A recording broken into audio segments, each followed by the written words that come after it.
On part 2 of our look back at every unreleased Dreamcast game ever, we share our thoughts on every game from N to Z and give them a letter grade ranking. Did we miss out on some true classics, or did we dodge several bullets? Let's find out on SEGA Talk.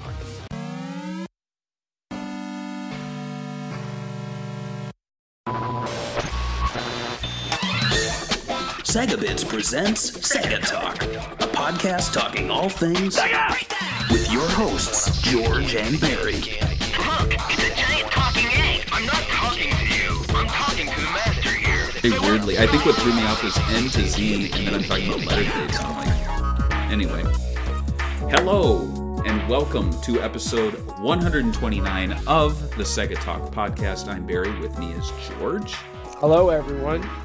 And as I said at the top of the show, this is a part 2 episode. It's honestly, this is kind of like our Deathly Hallows or our like Sopranos season, the last season. Yeah, or like Twilight, the last Twilight, or you know, the last. I don't know. It's such an epic episode that we had to break it in two. Honestly, for our own sanity. And who do we have to thank for this but Michael S? So George, how can people support us on Patreon like Michael S did?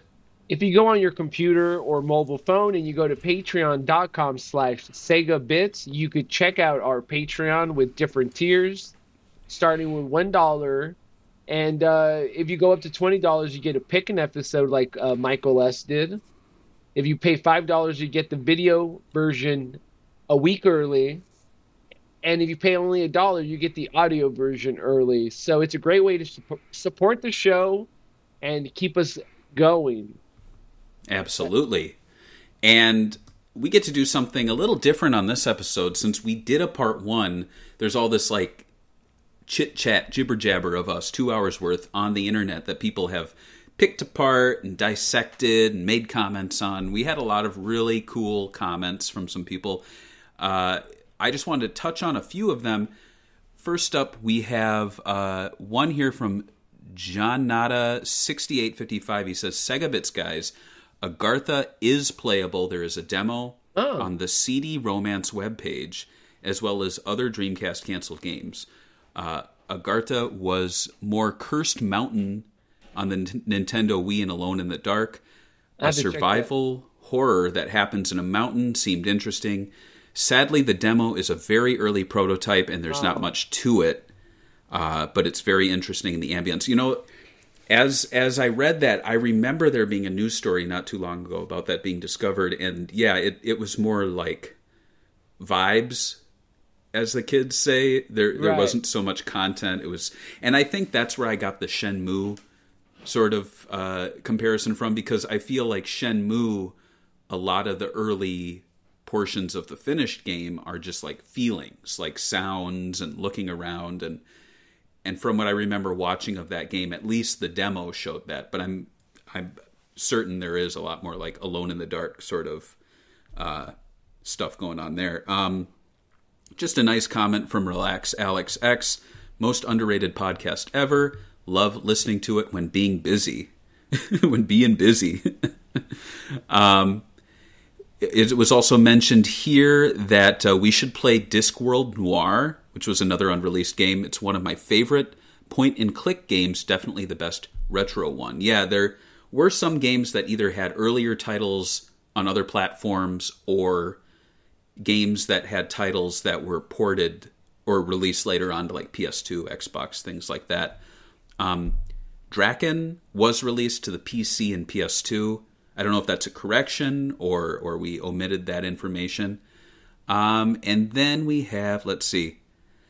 We have a comment here saying, and this will kind of lead into the last comment, this would have been better as a retrospective and not as a tier list based on your own personal preferences and lack of research. I disliked the video and hit do not recommend channel. Well, first off, thanks for that. Thanks for that. Thanks for not only doing that, but going out of the way to like hurt our rankings and all that shit. But we said at the top of the show on the first episode, this was a Patreon pick, and they very specifically wanted a unreleased Dreamcast games tier list. Right. So that's what we're offering up. Secondly, and well, actually, let me read this other comment and then I'll get into it. So we had another comment here. I don't know why he tagged 15 minutes in. I guess there's something there. I hate to be hurtful, but I found this blasé and pretty rude / ignorant. Well, first off, this is video games, so calm the fuck down. At least he said he didn't want to be rude. I'll give him I that. don't want to be hurtful. It's ignorant, though. Come on. I'm usually lockstep with you on everything and pretty trusting, and I understand there are 60 games. There actually were 130 games. Right. But did you even look this up apart from a summary paragraph on Wikipedia? One. So when I was doing the research for this episode, it was 160 games. I kept it limited to what I could find on Sega Retro, and with that in mind, I was also using everything that was referenced within those articles.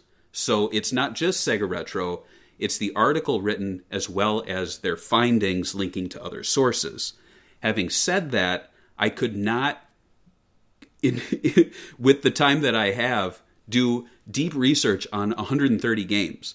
So I picked out certain ones that we would talk a little bit more about, and we even found ones that we were like, oh, this is interesting. Let's do a proper Sega Talk episode on that where we would do more research. So there's more to come. He said it was a huge... Oh, okay. Oh, he's referencing the Alien game. Oh. Saying it was a huge stepping stone in the implementation of analog and first-person control schemes for consoles, making decisions that, while derided at the time, went on to be adopted by Call of Duty years later.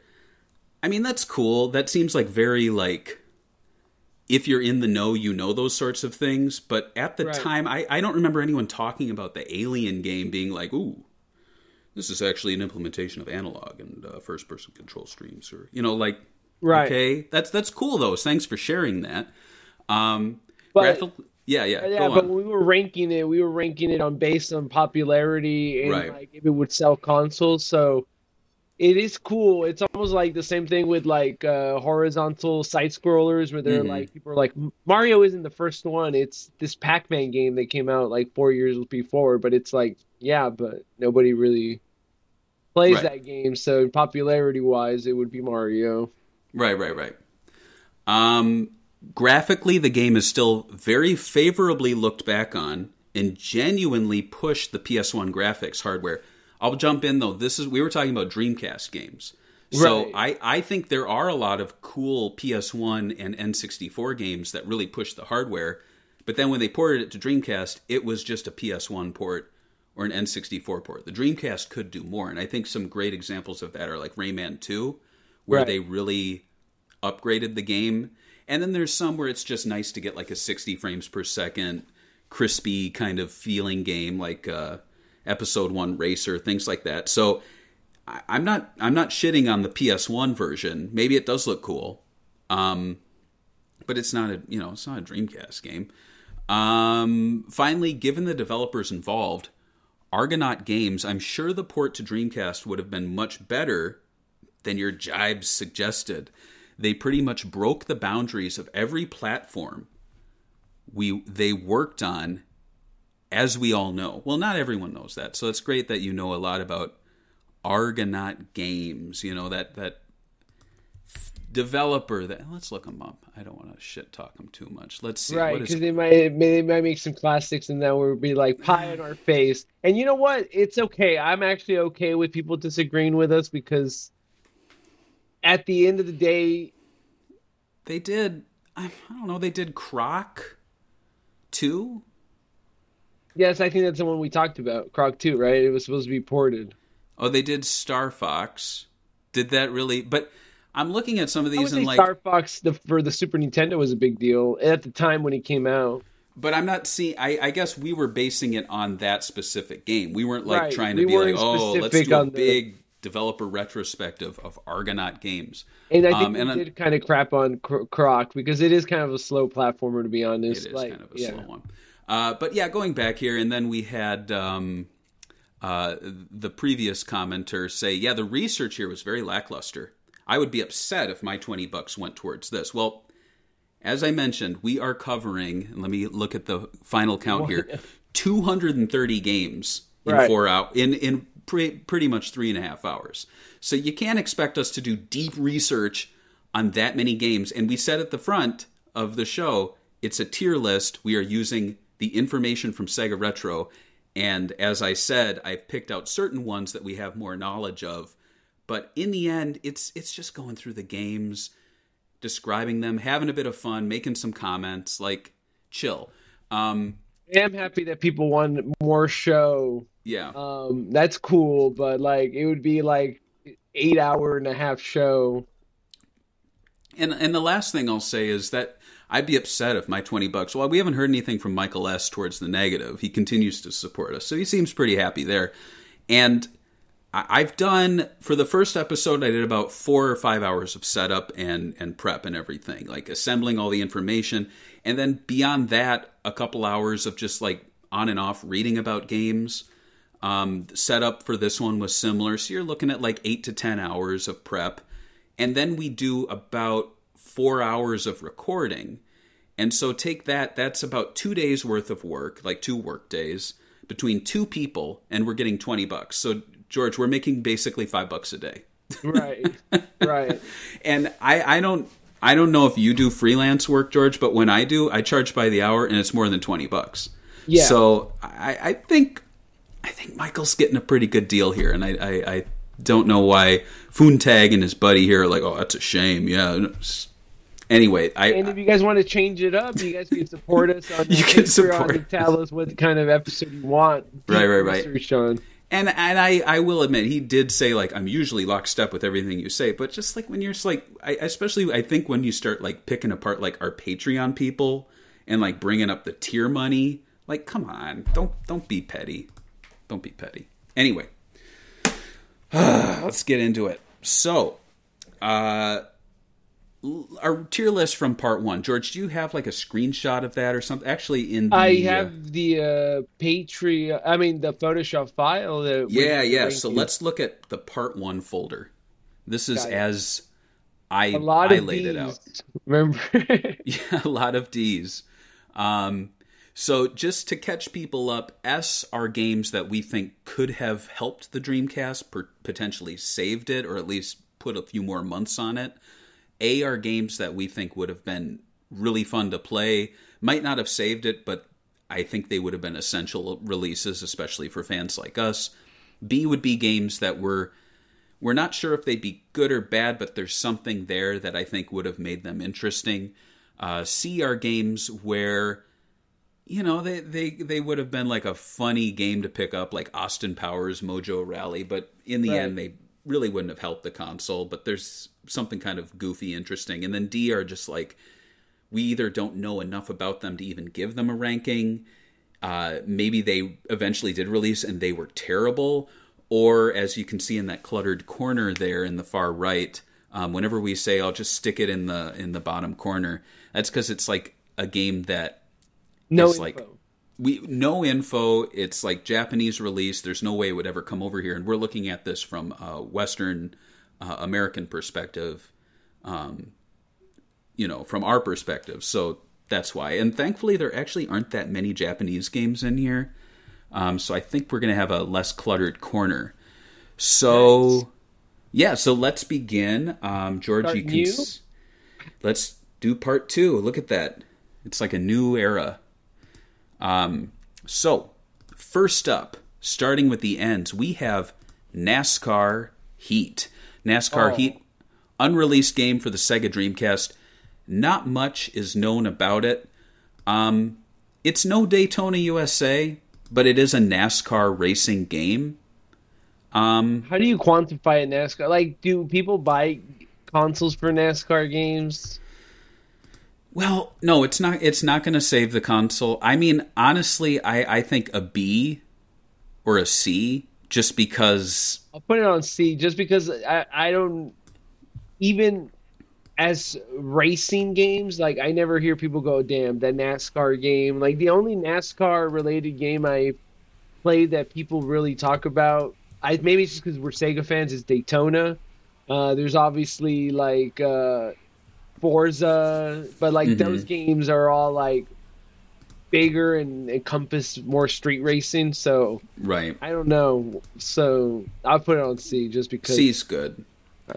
Next up, we have the new Batman Adventures. It's a unreleased Dreamcast game based on the animated series of the same name. Ubisoft picked up the rights to produce video game adaptations in '99 and planned to release software for multiple systems. Projects emerged in 2001 as Batman Gotham City Racer for the PlayStation, Batman Chaos in Gotham, which I'd prefer Chows in Gotham, like Sonic the Hedgehog characters, but, you know, what can you do? Like Batman Chow Garden. For the Game Boy Color, Batman Vengeance for the PS2, Nintendo, Xbox, and Game Boy Advance. And all that is known about the Dreamcast release is that it was a third-person action game. And this would have been coming off of Rayman 2, so I'm thinking A, like a solid adventure platforming game from. I mean, can you imagine if they nailed like the aesthetics and did like cell shading and it really looked like the cartoon come to life? Yeah, and you know, like the Batman Arkham games have been big, and I think it was just like comic book games done correctly have been a thing that people wanted for a long time. Even if it was just like a cartoony platformer with the cell shaded graphics and the engine of Rayman 2, I think it would have been pretty sick. Yeah, that's why I'm thinking A, just based on the IP alone and the developer behind it. I mean, it's no Argonaut Games, but Ubisoft is they're pretty well known. Stuff. Yeah, they've done a few things. This one is called Nijiro Tenchi. It's an unreleased simulation game from Japan Corporation. I'm just going to stick this one in the corner. Not much is known about it. And being a Japanese sim game, it never would have come over here, I don't think. Sadly, no. So no Nijiri Tenchi. But this next one is pretty big. It's Ninja Gaiden or Gaiden. I mean, this is one of my favorite. This is one of, I think, like Japanese-wise and exclusive-wise, it's one of the best Xbox games. Action games, I think the first one is up there with, I mean, it came out before Bayonetta and stuff, like almost like a decade before. Mm-hmm. So it's kind of hard for me to say like, oh no, this game was really good. So in my opinion, it's S tier. What about you? I'm with you there. I was going to say about this one, like you said, this is a reboot. It's from Team Ninja, and it was going to be on the Dreamcast in the early 2000s. But of course, with the Dreamcast being killed off, they moved it to the Xbox instead of the PS2 because Itagi was impressed with the console's software development kits for the Xbox, which, you know, goes in line with how Smilebit also were looking at things. Like, they really liked the hardware of the Xbox, even though it wasn't a very Japan-friendly platform. So, yeah, this finally released in 2004. But, yeah, Wow, it took forever. All the way. It took a long time. This next one, this is a wacky one. So, Omicron 2, Nomad Soul Exodus, was a sequel to Omicron, the Nomad Soul, the one with David Bowie on the cover. Right. And that game is rare now because of the whole David Bowie. It went down. I actually am watching it right now. I want to buy it, and it's now down to like 40 something. So, I got it for like $10 before, like, I mean, like, I was like, oh, you know what, I need to get that game, and like, he died like 4 months after I bought it, but I got it for almost nothing. And there's some concept art here. I actually have a URL we can look at from the notes. I mean, I know my research is not that great. Right. I mean, no one, we all... All I did was, like, research it and find, like, information about it. Like, I didn't really do that much work. Like, look at this. Is David Bowie in this one? I don't think so. Okay. All we can see, is the art. It's pretty wild looking, though. It's 200 cycles later, so if that tells you how long time has passed. But it looks cool. It reminds me of kind of like like Panzer Dragoon art, but like more Americanized. Yeah, I could see that. So what do you think about? I mean, the original Omicron didn't really do that much for the Dreamcast. No. I don't think the sequel would have also, but it feels like a solid B game to me because I would have played it. I think it looks cool. It's one of those games that was just like uniquely a Dreamcast thing when you think of the system. Mm-hmm. So B, is that what you picked? I picked B, yes. Okay, I'll put it on B. I think that's a good one because, I mean, it didn't sell units, sadly, but it was a unique idea. And maybe giving it another shot, they could have fixed a lot of the issues with the first game that people didn't, But it's kind of hard to make a franchise when, like, the only reason anyone even wanted your game was because the artist on the cover died. Right. Yeah. That's that's a shame. This one's odd because it's Oni, but I don't know if it is the game we know as Oni. But the that game, girl one? Yeah, that's from Bungie West. Developed it, published by Take-Two Interactive. It did come out January 2001 for Windows, and January 2001 for PS2. So I got to imagine it's the same game. Me too. I'm looking at. They say that they have like a magazine article, but I can't click it, and it's like Polish, so it's weird. I don't know. Yeah. So I don't know how much work, if anything, was done on this one. It could have just been someone said, "Oh yeah, we're going to release that to the Dreamcast." Obviously, the game itself, it's received 7 out of 10s, 90 out of 10, or 90 out of 100s. It's about a 70% game, which in my opinion is good. Yeah. But it still feels like it might sit alongside like Omicron 2, things like that, where That's it's what I was not thinking. Yeah, it's not setting the world on fire, but it's not a bad game.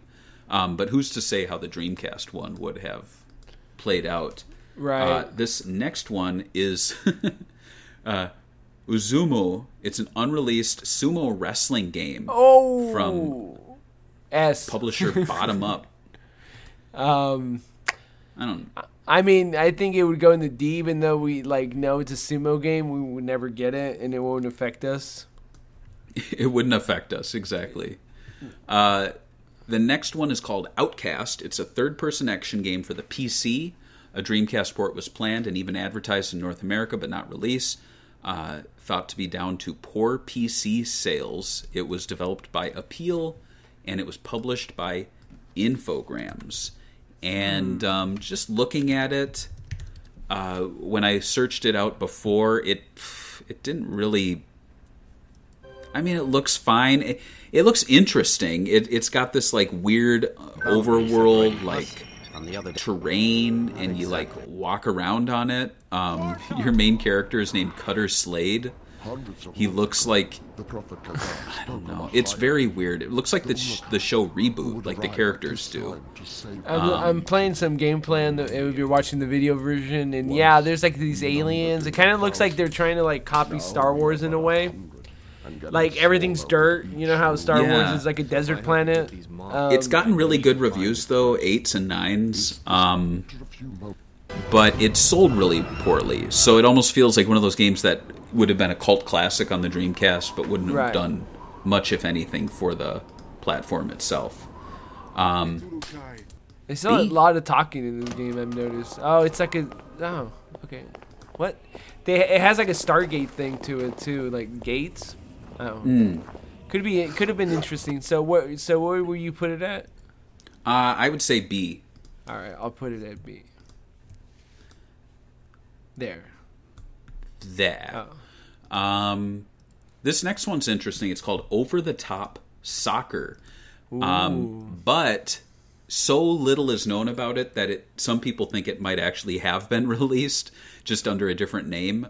There's a game called it could be a US localized version of 90 Minutes SEGA Championship Football, which released in Europe at the same time, or it could be a completely different name. So we don't know what this game would have been, but just looking at 90 Minutes SEGA Championship Football, which only released in Japan and Europe, it is not a very good game. it scored pretty poorly, and there are better. There are better soccer games out there for the Dreamcast. So, I mean, if this thing's getting like really bad scores, like 40%. Right. So I would say D, just because of how bad it was, and I would say though that Over the Top Soccer is a better name than like 90 Minutes Sega Soccer. That's very. I guess the thing is it's like it promises a 90-minute game, maybe.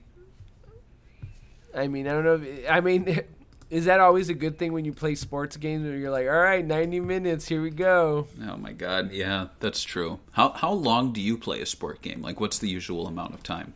You know what? It depends. I think on Madden they do like 3-minute quarters or whatever. So I mean, obviously you have to pick the play and that kind of stuff. So it usually lasts like up to like 30 minutes, I want to say. So 90 minutes is 3 times as long. So that's pretty long, I would say. And it's like a real soccer game. You're literally playing a real soccer game, and that takes up to sometimes, depending on fouls and stuff, like hours, right, on TV. Yeah. 90 minutes. I mean, I guess 90 minutes is the go-to. Right. This next one is called Panic World, developed by Digital Eclipse. It's a puzzle game, and it is not thought to have been officially announced, but a playable prototype surfaced in 2021.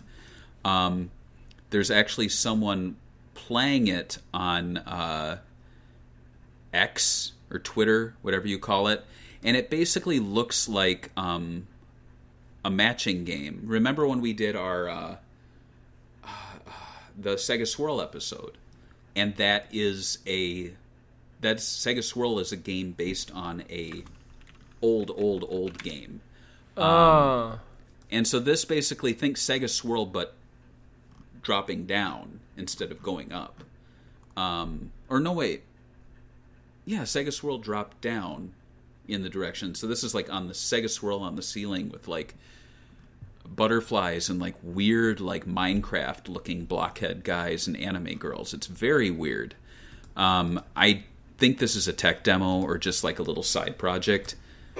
I can't see this being a commercial release. How about you? Yeah, I'm looking at it now. It does look really, really limited. So I would say this could have been like some online, like when how Sega would always have these like really simple games they try to get their online to go. So like I could see this being like given away with games for a company. So I don't know. Kind of hard when you have the best already, right? Sega Swirl. Right. Yeah. To do. What do you think? I would put it on the not D, because I mean at least we have something to see right here. I played a little bit of something to see. C. So I would say C would be a good one. You're right. And it's cool to just have a puzzle game. I think puzzle games are easy and it's hard to screw up. So this next one's going to bowl you over. It's PBA Tour Bowling 2001, a PC 10-pin bowling game once set for release on the Dreamcast before being canceled. It is an update to the PC game PBA Tour Bowling 2. D, because I hated when one of my grandparents gave me a bowling game because they got it for like $5 because they're so cheap because nobody buys them, and you're like, oh, a video game, oh, bowling. Well, this one's from Bethesda Softworks, and it actually seems like it was finished because it leaked onto the internet. But I don't know, kind of like with Over the Top Soccer, like it doesn't seem like maybe it's a good game. Maybe in the comments we'll have someone who'd be like, actually, PBA Tour, that's pretty. Anybody that plays bowling games, ignorant. Mm-hmm. No, I'm sorry. Anyone that got a bowling game, they're like, oh my god, PBA Tour Bowling or whatever. I'd be like, nah, man, we can't hang out. This system has Sonic Adventure on it. What are you doing? Well, George, this next one I'm excited to talk about. It's Picasso. Oh, didn't this guy do a bunch of paintings? No. Yeah, I like Picasso. I like Michelangelo. No, Picasso, I remember reading about this in magazines. It was in the official Dreamcast magazine, actually. the November 2000 issue. Oh, really? Yeah, it's a stealth game. It's a non-violent game where your task is to steal famous works of art. Development moved to the PS2 and GameCube, though those versions were canceled. It would have been from Promethean Designs. And there's actually a lot of like preview content for this. I have screenshots that we can check out here. On the pictures, right? Yeah, in the picture folder. It's our first picture folder picture. It looks silly, but like imagine like Tenchu or Metal Gear Solid, but it's non-violent and you're stealing things and like knocking people out. I mean, they do say non-violent, but I think knocking people down is technically violent. But I think they know what they mean, like killing. They mean, right? Yeah, like, you're not no killing death. them, right? I think that's interesting, and I think that's something that games are trying to do now, where like they limit the violence in the game, and do more like, I don't know, Disco Elysium won a bunch of awards, and the game literally has like one scene of actual combat in the end, right? And so like you're playing almost 30 hours of no combat, just talking to people and figuring it out. So Myst is a big game like that has no violence, right? So right. I like the idea of a stealth game. I think the Dreamcast needed more stealth games at the time, especially with Metal Gear Solid. So I like the idea of this. I want to put it in the C tier just because really? I don't know, maybe B. B. I'm saying B because I think there's enough out there to make this look like a really interesting game. And I think that's what B is. I think B is interesting. This one is... I don't know what to say about this one. Planet of the Apes. It's an action-adventure game from VisiWare Studios for the PlayStation and PC, loosely based on the film series and book of the same name. Gameplay was reportedly inspired by Tomb Raider. Versions were in development for the Saturn and later the Dreamcast, but both were canceled. The game suffered long delays, with the Saturn and PlayStation versions being announced in '97 and finally seeing release in late 2001 for the PC alongside a Game Boy Color and Game Boy Advance version, and a year later for the PlayStation, with all these versions being published by Ubisoft rather than Fox. Had it not been canceled, the Dreamcast version likely would have been roughly around the same time. Do you know anything about this game? I mean, I know everything about Planet of the Apes, but... Right, I know about the movies. And like, the only good human's a dead human, but like, I do not know anything about this game. I've never in my life thought, you know what? I think I'm gonna play a Planet of the Apes video game, and I don't think I've ever played a Planet of the Apes video game. PS1 is the main version, right? Yeah, and you know, I'm sure I'll be called out for going to like the Metacritic or whatever the aggregate scores, but that's the best way I can at least gauge what the general press thought of it at the time, and it was getting like 4 out of 10. It just seems like it was not good, especially with all those everything being held back. Apparently, let's see. I'm looking at the gameplay, and I'm going to be honest, it's not inspiring. Was this an AVGN episode? I think it was. Still trying to remember the controls. Right. I don't know what to say about this. I feel like if we knew very little about it, it might be in the B tier, but having known about it, it seems like a C game at best. At best. That's like us being like super nice to the game too. It's like I don't know, it looks tanky, it got bad. Yeah, I'm thinking almost putting it in the D. Like, yeah, it seems just like a lazy cash grab. And like I said, there's no like Alien games. They at least have they have like people talk about the Alien games, you know, the video games. Right. Nobody ever says, man, you play... Even if you Google Planet of the Apes gameplay, they always give me Rise of the Planet of the Apes trailers and stuff, so... Yeah. Right. Well, you know, Alien Resurrection was actually a really cool game. Alien vs. Predator 2 was a pretty good game. Yeah, it was. But this one, D. This next one is Polaris Snowcross. It was a snowmobile racing game that was on the PlayStation and N64 and Game Boy Color. A Dreamcast version was planned but canceled. It was from Vatical Entertainment. Vatical. Polaris Snowcross. Do you know anything about that? I know about the brand. What's the brand about? It's the brand of snow. What do they call them? Snow riders, snowmobiles. Is it really? Yeah. I do have some gameplay of it. I mean, it looks like whatever racing game. I never heard of this. I didn't know about like Cool Borders and those type of, and those games look better than this. I feel like the Dreamcast already had a lot of whatever racing games that were really forgettable between C and D. You know, right. Like if we're ranking them, this would have been forgotten about too. I feel right. It just doesn't look like it. It doesn't grab me. So where should I put it at? I D it. D it is. It doesn't look super horrible, so I'm almost like. I would say C just because it looks like a playable racing game, and like we put NASCAR Heat. Right, and there are no other snowmobile racing games. Right.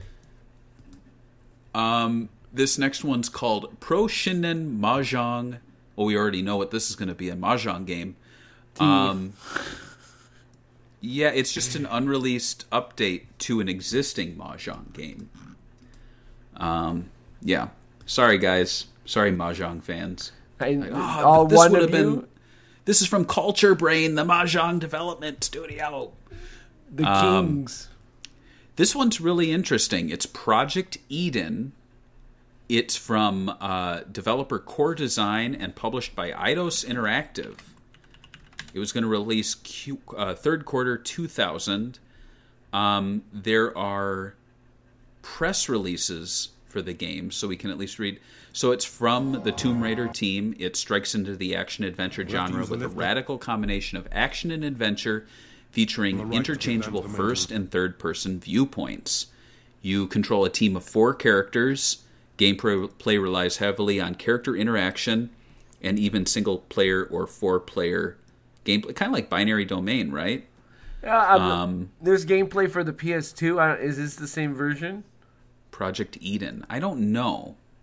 So yeah, there's different characters. There's like a woman character. Oh. They have like these like space suits. They kind of look like Phantasy Star, but like if they made Phantasy Star American. Yeah.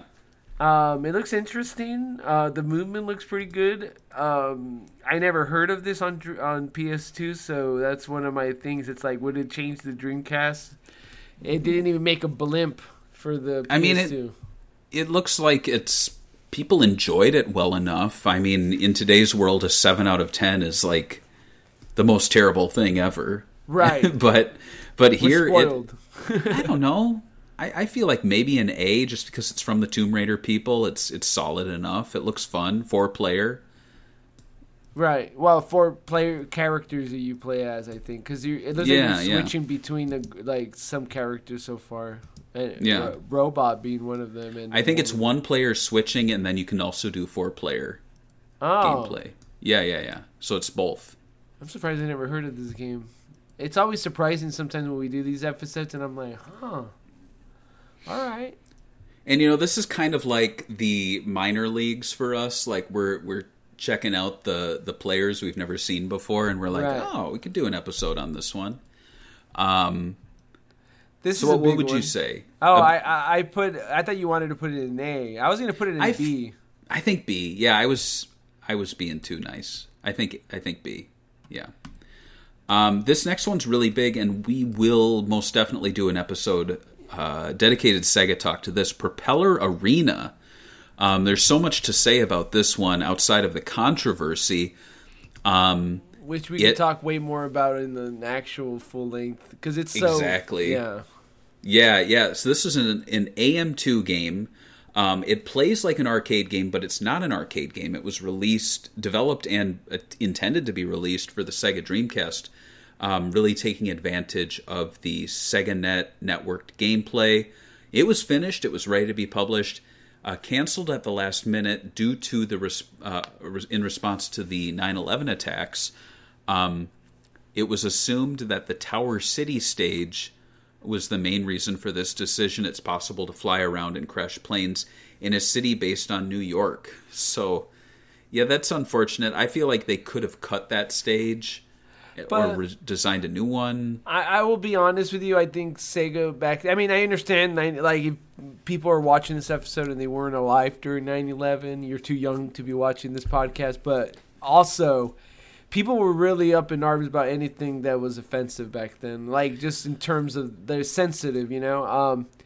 Yeah. But I think Sega kind of went too far because it's almost like, can you imagine Call of Duty being canceled because of the war in Ukraine? They're like, sorry.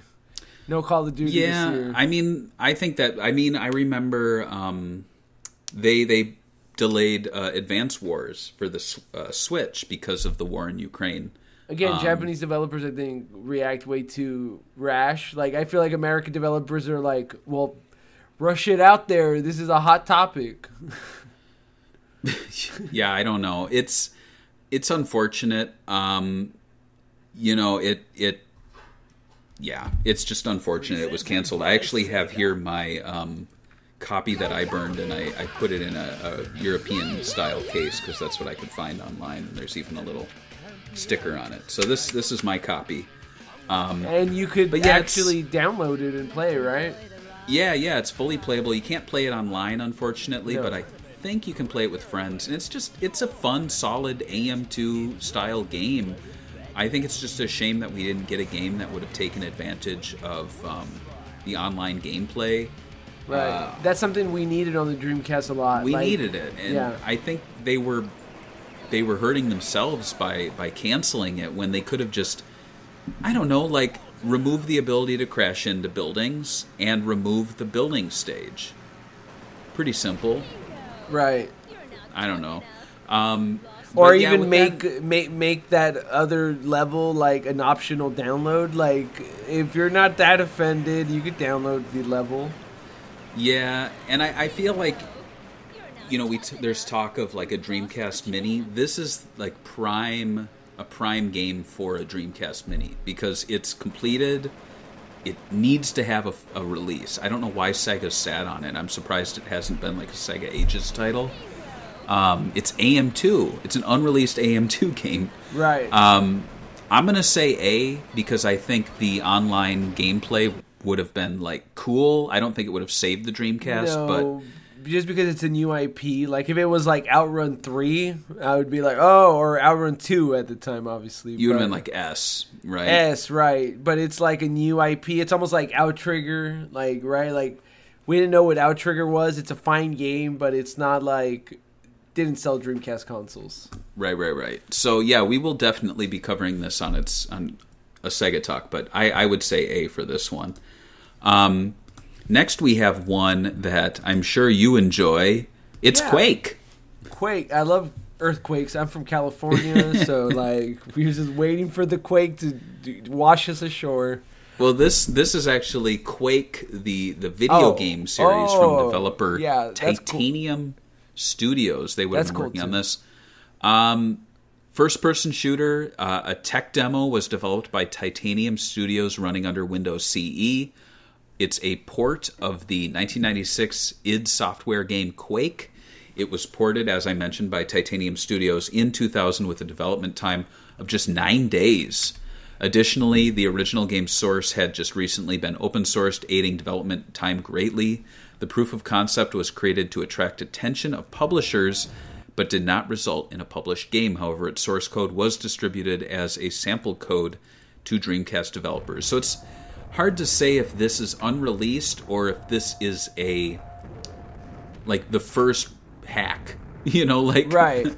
Because it happened in 2000 when the Dreamcast was still around. People were like, "Hey, it's almost like the joke that Doom, right? Like, oh, we put Doom on a toaster. This is like we put Quake on a Dreamcast, right?" We do have a quote from Titanium Studios founder that I'll read here, Jason Lee Steer. He said, "The test port was a short project to demonstrate our porting capabilities. The Quake engine had recently been open source, and it was very straightforward to work with. The fully functional port was completed in a week and a half, with much of the work involving conversion of OpenGL code to Direct 3D.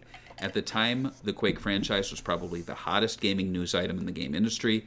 When word broke of our port, we were inundated with press inquiries. For a while, we were in discussions on releasing it free on a Dreamcast cover disc, and ultimately Sega made the modified engine source available to developers. So yeah, this never would have been commercially available. Quake 3 Arena is on the Dreamcast. Right. But what are your thoughts? Like, let's say a what if this was on a Dreamcast magazine disc? I think it would have been a super cool extra, something that we would talk about. Would it sell consoles? No. I think it might have, like, allowed developers to make games on the Quake 1 engine for PC and then be able to, like, port it over on the Dreamcast in less than a week, which is ridiculous. So that would have helped it in development. Like you said, we already had Quake 3, so trying to sell Quake 1 is going to be kind of tough for us.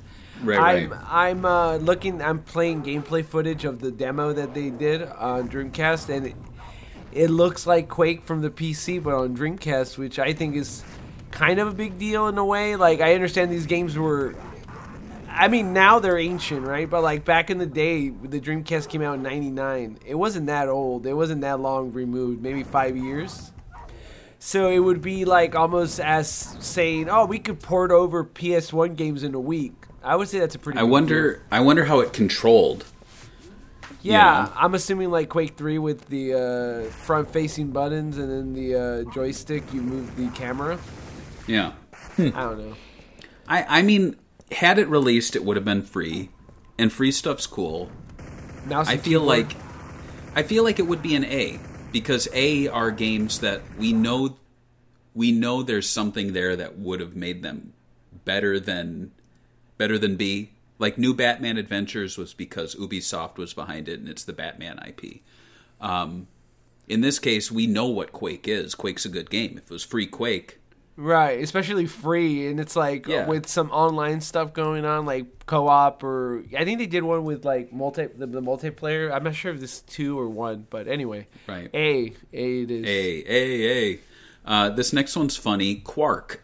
It's not Quake, it's Quark. Oh, A, right next to Quake. Yeah. I'm joking. Go on. So this was developed by Quantic Dream. It entered development after Omicron: The Nomad Soul was finalized, but was subsequently canceled for unknown reasons. We don't know much about it. It was an action game, though. What would you say? Like, I mean, we already gave Omicron 2 a B, and this is from the same people. But we know nothing about it. So But we know nothing about it. C? I would put it on C just because I feel like putting them all the way down would be a little, mean.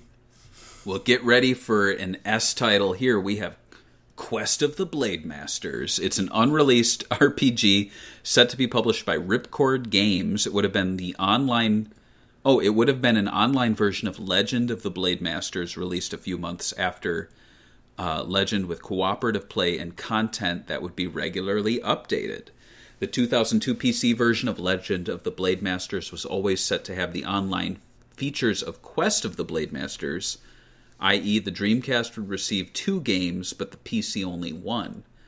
With Quest planned to have an offline element, the existence of both Dreamcast games caused some confusion I'm confused right now, amongst the press, which reported Quest and Legend, and so it would have been 2 versions released, right? We talked about the Ripcord Games. They did like this ad, and it has the Legend of the Blade Masters on it, and then we talked about another one. I forgot. I think we talked about all 3 games in this ad. So Quest of the Blade Masters would have been an online version of Legend of the Blade Masters, which never came out either. Like, that's right. It's like this weird 4 games they had.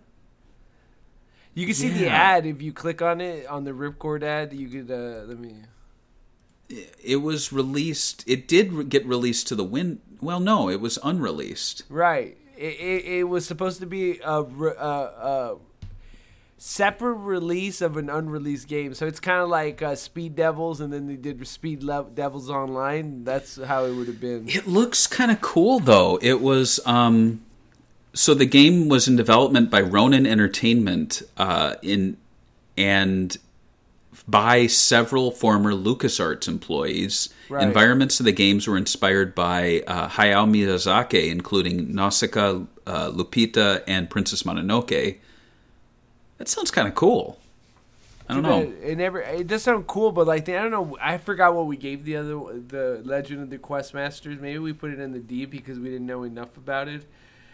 I could double check real quick though. Yeah, it says someone did play it. Someone did a hands-on in 2000 at E3 for GameSpot, and they said running on the PC, the game controlled almost flawlessly, primarily using the mouse, but being an action RPG with a lot of running and direct fighting included, it could control even more seamlessly on the Dreamcast pad.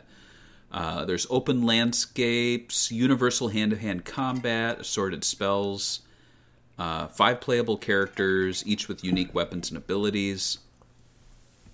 Man, what a weird game to be lost. Like, this is one of the demos that I would actually want to see come out on CD Romance, and I wonder, I'm like, should I Google and see if there was a demo released on this? Because I feel like if we talk about it and be like, hey, man, and then somebody's like, it's on CD Romance. No, I don't think so. No, I Googled it. I think with former LucasArts employees behind it and being based on Miyazaki stuff, like, D. and having kind of a glowing, well, it has a glowing preview right from GameSpot, like, maybe B, yeah, like that's being nice to a game that we especially know very little about. If it was going to be having online content being updated, it would have made it legendary, because I feel like that's one of my fondest memory of Phantasy Star Online, being able to download Quest. Mm-hmm. Yeah. This next one's called Rally Championship 99, also known as Mobile One Rally Championship racing game. I feel like there's been so many unreleased or forgotten about racing games. This one just... I mean, it would just be a game, so would it be C or D? I think D, just because it's like an unknown sports game that we have more than enough of. I don't know. Oh, talking about Rally. Oh, right. Well, we have another one then. We have Rally Masters. It's a racing game from Digital Illusions for the PlayStation and Windows PC versions. Were also in development for the Dreamcast and N64, but never released. Rally Masters. Where would you put this one? I mean, it's hard to, like... We don't know anything about it, so I feel like I would want to put it in, like, the D tier again, because, like, are we really going to... How many rally games, maybe outside of Sega Rally, were you like, oh, we got another rally game coming up? Well, George, I'm going to have to call you ignorant. I mean, maybe I am ignorant. I'm trying to think of it. I looked it up. It did release as Michelin Rally Masters Race of Champions. Oh, you should have said that. It won the award for Racing Game of 2000 from IGN, and it looks like it consistently got 8s out of 10s. Maybe people seem to like it. C? I don't know if I would put it into B, but C? Yeah, that's fine. That's fine. There's so many racing games on the Dreamcast. It's also, one more. Yeah, I'm not a very big racing fanatic, so maybe I am a little ignorant, so I would be okay with that title. This next one's called Redline Arena. It was a planned Dreamcast sequel to the 99 first-person shooter Redline. It would have had drivable vehicles and online multiplayer, but was scrapped due to difficulties implementing the online multiplayer. Much of the code behind Redline Arena was recycled, becoming the 2000 PlayStation 2 game Motor Mayhem. Never heard of Motor Mayhem. Here's the thing, though. This sounds cool, but the fact that they weren't able to implement online means that this would have either not had online or it would have had terrible online, right? Right. That's what I'm thinking. I'm looking at Motor Mayhem on the PS2 right here. And quite honestly, it's just like, it looks like it's trying to be like Twisted Metal, but kind of like kiddie graphics, which is nothing wrong with that. It just doesn't look like the greatest game in the world. That's all. Like, and plus, we never heard anyone go, "Man, you play Motor Mayhem on the PS2." So I don't know. Maybe C. Yeah, maybe. Like if they got the online to work, but they didn't, so it's kind of Right. hard to be like. I'll give it a C just to be nice, so people won't say I'm, ignorant. That's fair. Well, this next one, I love the name of it. It's called Renai Mahjong Melty School. I know where to put this, so. This, I like the data we have on this is it was published by Culture Brain. It was priced at 4,800 yen. Like, they got so far as having that. It's a tabletop Mahjong game. Where did those go, George? D, sorry, because we won't get them here, so. Yeah. This this one's called Renegade Racers. You got my attention. Also known as Wild Water World Championships during development. It's a PlayStation and Windows PC racing game by Promethean Designs. It would have just been like an upgraded port, basically, from Interplay. And I think, do we have video? We have video of it. Oh, or no, a photo. Where? Oh, and the photos of it? Yeah. Oh, this one. Look at the character select screen. That's why I wanted to share it. Wait, well, I'm looking at it, but all I see is like a picture of a gun? Or is this the wrong one? Where are we? Number 4, Renegade Racers. Yeah. I see it's not coming up on here. Oh, it's not? Okay. It's like a hippie guy. I big see 3D it now. hippie guy head. I see it now. I think it's just because the way it's numbered, I have to look at it, but I found it. I found the picture. Look at that ridiculousness. Yeah, I know. This is like a big hippie guy. And then they have like it's like a boat racing game with like cartoon characters. I like the idea of the cartoon characters, but I don't know if this would have worked as a game. I mean, I don't know anything about the game. It seems like a PS1 port. Where would you rank it? I feel like we've had so many wacky racing games that aren't that great that I feel like maybe a C would be nice. Me being nice to it. Nice. This next one's called Ring Age. It was called Alu Go Latte, but it was changed to Ring Age, and it would have been it would have been developed by Takuyo. It would have been a sim game in Japan, so it's a Japanese only game. Got you. There's an official website. Oh, it's just like Anime Kids. Got you. Really basic top-down graphics. Nah. Say no Sorry, more. guys. I already put it. Say no more. Say no more. It's Japanese. It must be terrible. No, these are games like that we think just there's no chance they would have been localized. Speaking of Ring, we also have Ring: The Legend of Nibelungen. It was ported from the PC, developed by Arxel Tribe, and produced by Cryo Interactive Entertainment. It's a pseudo 3D adventure game relying mainly on pre-rendered settings and reminiscent in the gameplay style of Cryo's own Atlantis: The Lost Tales. Let's see here. Kind of like a Myst game, it looks like to me. Yeah. It says here, no trace of a Western release of the canceled Dreamcast version was ever officially announced until an English language prototype of the Dreamcast version dated 1999-99 was found and leaked.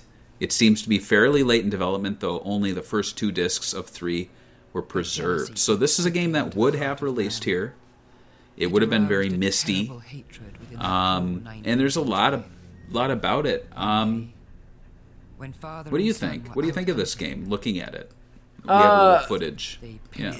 I've never heard of this game. It looks... I actually kind of like Myst games. I think they're pretty interesting. I don't think the Dreamcast had any point-and-click adventure games like this. So, to me, I would at least... Being nice, a B. Being more stern George, I would give it a C at least. Yeah, I think it looks pretty cool. I'm going to give it a C because I don't know if it's that great of a game. And I definitely wouldn't... I don't know if I would put it with, like... Oni or Quest of the Blade Masters with online. So C, I would put it at least. Okay, let's see it. This next one's called Roswell Conspiracies, developed by Climax and published by Red Storm Entertainment. It's an action game based upon the Roswell Conspiracies cartoon, which I've never heard of. The game was released for the PlayStation and Game Boy Color. Dreamcast and N64 versions were in development, but never released. Roswell Conspiracy. It's crazy. I remember this show. And it's crazy that they have a website for it on the archives, so it's like you can see what their website used to look like. Oh, this show. Do you remember BKN? They were like, they did cartoons. I've never seen the show, so I'm like, whoa. Yeah, it's BKN. I'm trying to remember what else they made. They did Mighty Max. They did, before they changed their name, they did do Adventures of Sonic the Hedgehog, but at around this time, when this show came out, it was, the aesthetics were very like, let's rip off like the Men in Black cartoon, but like without a big budget. Perfect. Like square jaws, very realistic, like proportions, I guess. It looks kind of cool, though. I don't know why I've never watched this show. The show might be good, but we don't know much about the game, so it's kind of like, where would you put it at? It looks like X-Files for kids. I'm kind of digging it. Why don't I own this? Why don't I watch this? Why isn't this my favorite show? A. No, I'm just kidding. It's not an A. Maybe B. Like, that's kind of, I think there aren't that many like action adventure games for kids. Max Steel comes to mind. Right. But there aren't that many like, maybe, I don't want to say kids, but like teenager action adventure games that aren't like super violent based on a cartoon. To me, that's like a win. Right. All right, I put it in B. I'm gonna seek out the show after this too. Next up, we have Rune. We know nothing about it, and yet there's a review of it, an 80% review from Master Games. How do you review? Is there like a leaked ROM or something? It says on page 40, but they don't even have the image, so I don't know. D. Like, I know nothing about this, and yet someone thinks it's an 80... What is this? Anyway. Weird. Master Games, page 40. I can't research things when they don't exist. Even when they give proof, when they're like, oh, it's in Master Games, page 40. A magazine that no one owns. Apparently not, because it's not even on there, so... Okay, I got it. Done. All right. The next one is called Sacrifice. This one would have been from Shiny Entertainment, published by Interplay, but we know nothing about it. D, because, it's a sacrifice to put it anywhere above when we don't know anything. Well, we'll sacrifice it to D, right? Right. This one is called Saint Poppins. Mary Pop. Mary Poppins. It's her like priest when she goes to. Oh, I thought it was like when she died years later. We gave her sainthood. We called her Saint Poppins. The Catholic Church came in and was like, "That she's one of us." All we know is it appears to be a Japanese game. It would have been an adventure game. We know nothing about it. I do like the idea that it's an adventure game based on a dead Mary Poppins, but we're going to have to put it just in D because it would be unfair. This next one did get released, but on the PC it's called Sanity Aiken's Artifact, developed by Monolith Productions. Ooh, Monolith. The guys that did canceled. They did Condemned. Interestingly, it was also reviewed by that place that claimed that, Rune or Sacrifice was real. Master Games. Oh, weird. They get all the unreleased games. What was it called again? It was called Sanity Aiken's Artifact. Oh, I know this game. So this is the one with the guy who kind of looks like Oh yeah, we did talk about this game when we talked about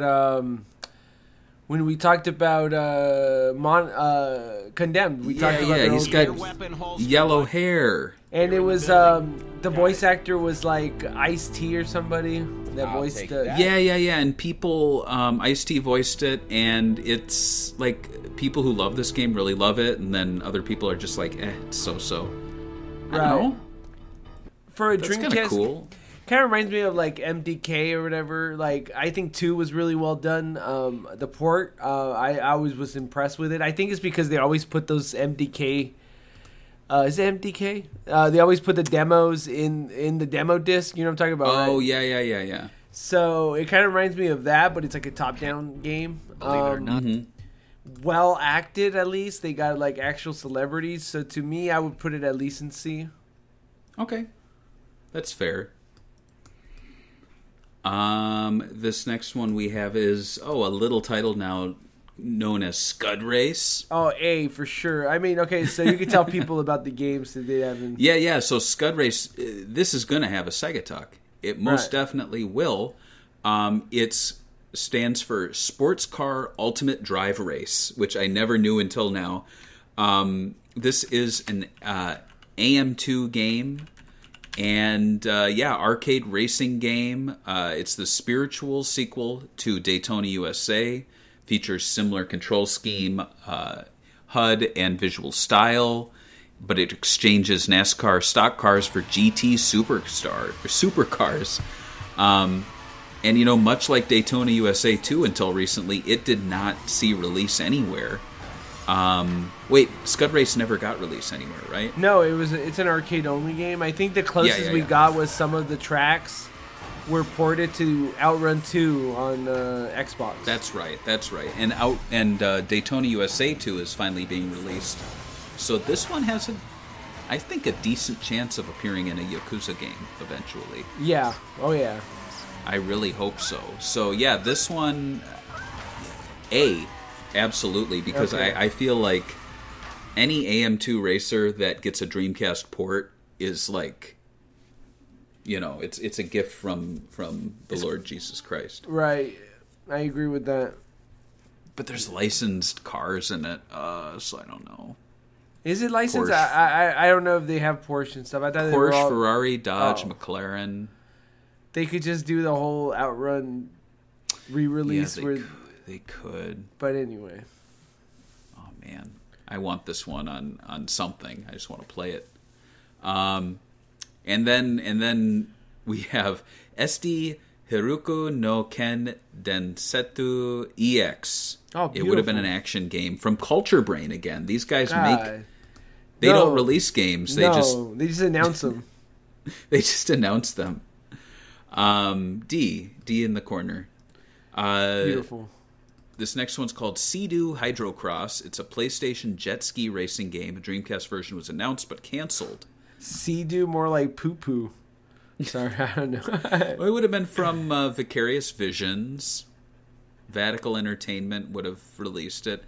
I think water-based racing games are kind of cool. Still probably in the C tier. But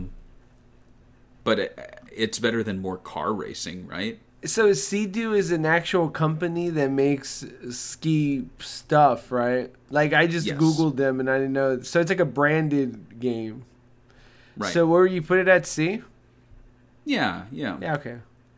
I mean, boats go on the sea. What was that N64 one that was like really popular? That's like the only time Wave Race? Wave Race. That's the only time like a actual like jet skiing game was like talked about by like almost everyone. But yeah. This next one is called Seed. We know nothing about it. Great. D it is. D it is, I guess.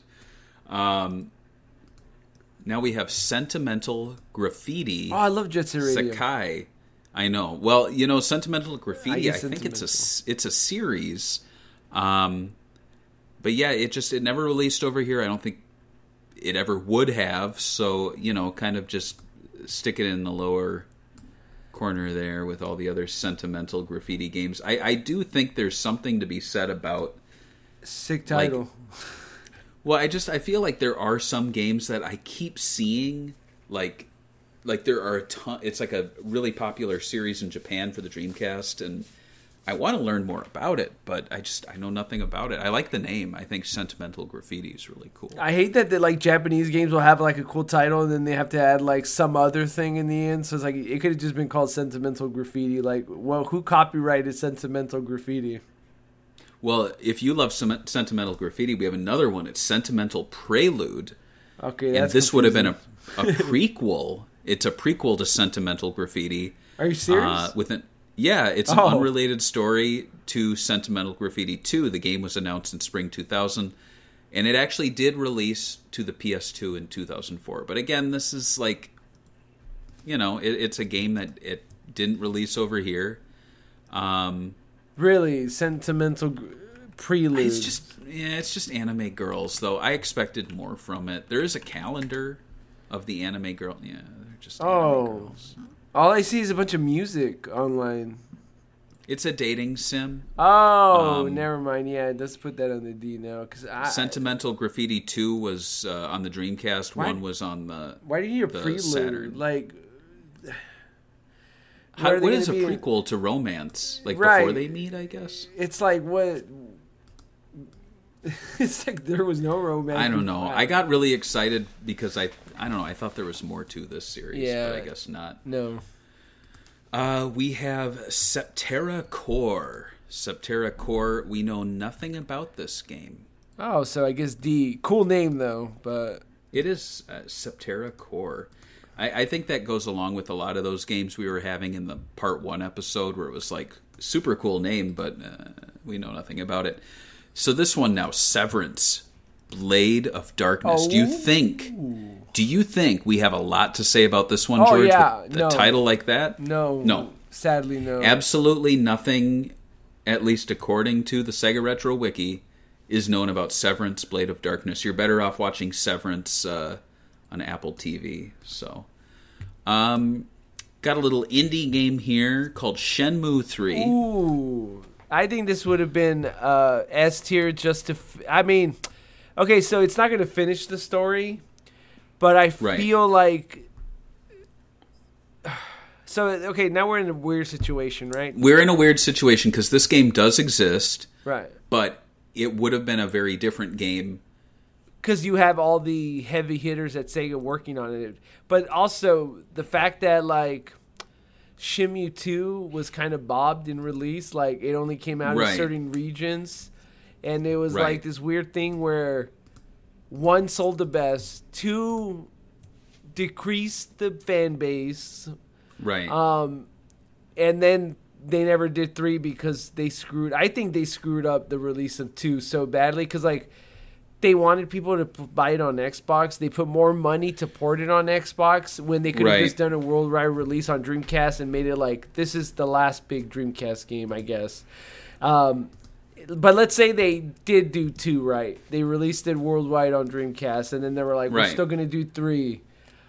I think it would have been a S-tier game if they did it that way, right? Because... If Shenmue 1, 2, and 3 receive worldwide releases to the Dreamcast, I think S tier all the way. The problem with it is that Shenmue 3 would have come at a time when the Dreamcast was on the way out, so I don't think it ever would have released to the Dreamcast in any situation outside of maybe... I don't think they would have just done a Japanese version, because they would have been, why are we just doing a Japanese version? Let's just shift it all to Xbox. Because Shenmue 2's on Xbox. So it's really hard to say with this one because there's so many what-ifs that we have to get to the point of Shenmue 2 releasing very differently, which is why I'm going to say S, but like this game would have been very different from... We're being very liberal on putting it in S because, like you said, there's so many things that Sega did wrong going to 3. Right. Also, like... You played 3, right? Did you complete 3? I didn't. Okay, I did. But, like, I kind of, like, grinded my way. I was like, all right, I have to finish it because I wanted this for so long. And I know, I got to do it, too. And there's some revelations in the game where I'm like, oh, that's awesome. But then, like, I have to play this really, like, in my opinion, I know some people might disagree. I know this is a hot topic. The game, I did not like the status thing of your health going down. They did fix it later on in patches, but it's still annoying. Did you play it after the patch? Yeah, I played after the patch. Okay. There's like a PC mod where it just takes it away, so it's probably the best thing to do. Right. But also the combat isn't as engaging as the old ones, and I also miss the textures. I understand that like the new game technically looks better, but there was something about the weird airbrush models they had for Dreamcast that I just really liked. I prefer it, even if it's not as I think state of the art lighting wise. There's some charm to those old games, and if this game was just gonna look like 1 and 2, and not also the save stuff that you bring over would have been cool to fully realize. So that's kind of stuff I want. I think this is an interesting one because we're not talking about the Shenmue 3 we got. We're talking about a hypothetical Shenmue 3. Right. Better music because we had better musicians. We had all of AM2 and the Prime working on it. That would have been... S all the way. For sure. And we have a Shenmue 3 episode you can listen to. I don't know how much of the development we got into with that. I'm sure we did. But for the screenshot that I put in the notes, it's actually the Shenmue Saturn footage of Shenmue 2 scenarios that could have been in 3. So. Oh, yeah, the deer? Yeah. Okay, yeah. Now we're going to talk about Shenmue 2, a sequel to Shenmue. It was going to be for the Dreamcast, obviously. It was a sequel. A sequel would eventually be released as Shenmue Explosion for the PS2 in 2003. Oh. It was a shoot-'em-up game, and it looks kind of cool. I like the artwork. It's got the girls in the flight jackets and the guys in the flight jackets. What was it called? Shenmue on the PS2? What was it called? It would have... the PS2 one was called Shenmue Explosion, but the original one, it was one of those SEGA arcade games that got a Saturn port. So this looks kind of cool, actually, a shoot 'em up for the Sega Titan Video and Sega Saturn. So it would have been a sequel. Oh, I see. I'm putting some gameplay. It looks like a lot. It reminds me of those games that they used to how when Dreamcast indie games were coming out, every single game was a shoot 'em up. Mm-hmm. It reminds me of that. It has nice depth in graphics that I'm looking at here, like the backgrounds. Mm-hmm. Reminds me a lot of the treasure ones they used to do, Ikagura. I'm sure it's not as good as them, but I don't know where to rank it. Where would you rank this at? Maybe a B, because it's not a... Did we have that many shoot 'em up games on Dreamcast? I know Saturn had a gajillion, but did Dreamcast have a million? All I can think about is Ikagura. I think the thing is at the time, there weren't a lot of them on the Dreamcast. Later on, there were. After it's, the So I think this would have been... I don't think it would have been an A title, one that we would have all remembered and talked about, but it would have been a solid one, probably, that people would have ended up selling for hundreds of dollars on eBay. Because nobody bought it when it came out. Yeah. Right, exactly. Yeah. B for that one. This next one's called Shrapnel Urban Warfare 2025. Again, this is from Ripcord. They had that... in a couple of years, we'll catch up. Yeah, we're almost there. And it's a first-person shooter set for release on the Dreamcast, obviously canceled. During development, it was known as MOUT 2025, with MOUT standing for Military Operations in Urban Terrain. At one point set to be part of the Spec Ops series, though differing themes led to Shrapnel becoming its own thing. The game was set to include online play for up to 8 players. That pushes into the B category for me because we don't know much about it. Yeah, but we needed We needed online games. We definitely did. Like we were That would have been cool. Like even I would say yeah. We were making a big deal about having Quake 3 back in the day. It's so like, and it was a good game, but it was like just a PC port, right? Right. This next one's called Sierra Sports Game Room, and don't get too excited because it was basically, it was advertised in the Hoyle Casino manual, and it would have just been like darts, I think, you know. It's from Sierra Online. It just would have been like a compilation of stuff like that. The advertisement for it promoted it as having ping pong, darts, pinball, pool, chess. Yeah, nothing too exciting here. And it says here, when you're in the mood for a little tood, you can take on one of the game room's computer locales, each with their own personality and playing style. Now, my problem with this is, it would have been, I take it back, it would have been online too. What do you think? I would still... This would have been kind of like the Wii Sports of SegaNet, right? I don't know about that. I think there was a Sierra Sports game, right? And I don't think it was that good, right? Like, there was one released in the past. Maybe. So, I mean, it would be a complete game, I guess. So I don't want to give it a D, but a C would have been fine. Like, it's cool that they had it online, but, like, I don't know. All right. Online darts, I guess, is not that exciting. How about The Simpsons Bug Squad from Red Lemon Studios? This is a recent discovery. It's very weird. So it was never announced publicly, but its existence came to light after the contents of a dev box was released on the internet in December 2020. Red Lemon Studios produced a short pitch to Fox Interactive in October 2000 demonstrating their cell shading technology. However, it is presumed the pitch was rejected and the project was scrapped. The demo sees the player controlling a bug, hopping around 3D recreations of The Simpsons' kitchen and living room. A non-interactive Homer walks between the rooms on a loop. There's no sound, and other rooms of the house are blocked off. It's kind of like Mr. Mosquito Simpsons. Right, which is kind of strange, to be honest with you.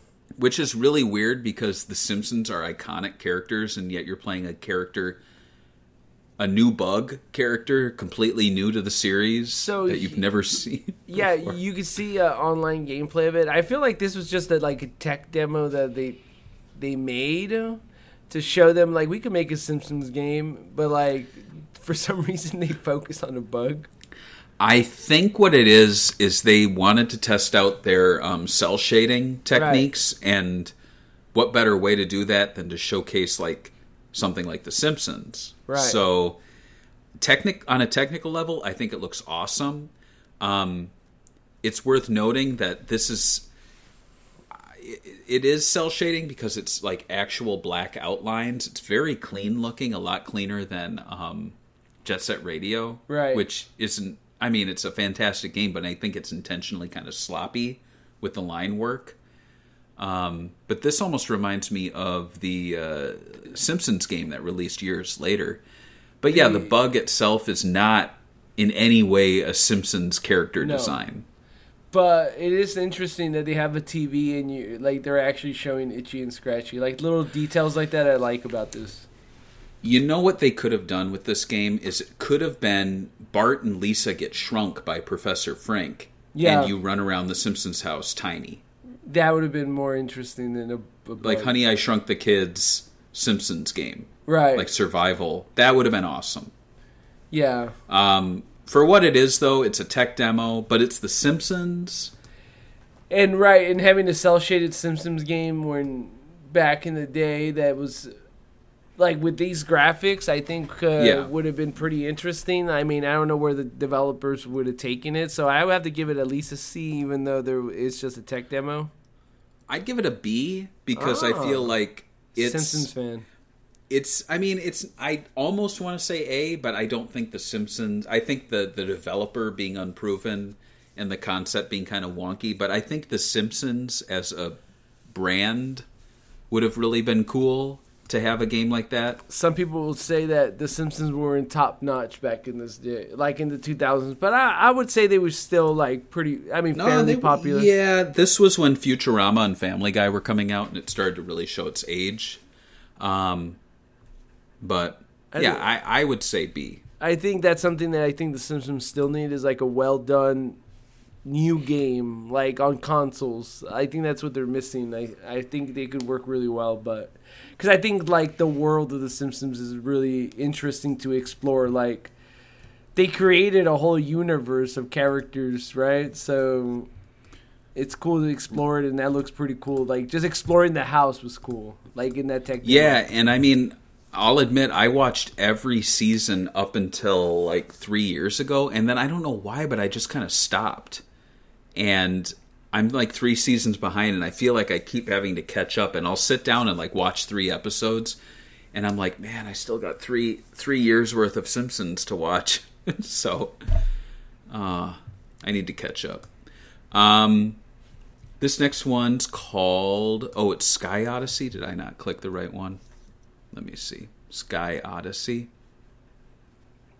I think I am click. I mean, I have it on here. I got it. Yeah, Sky Odyssey. Oh, we don't know anything about it. Oh, yeah.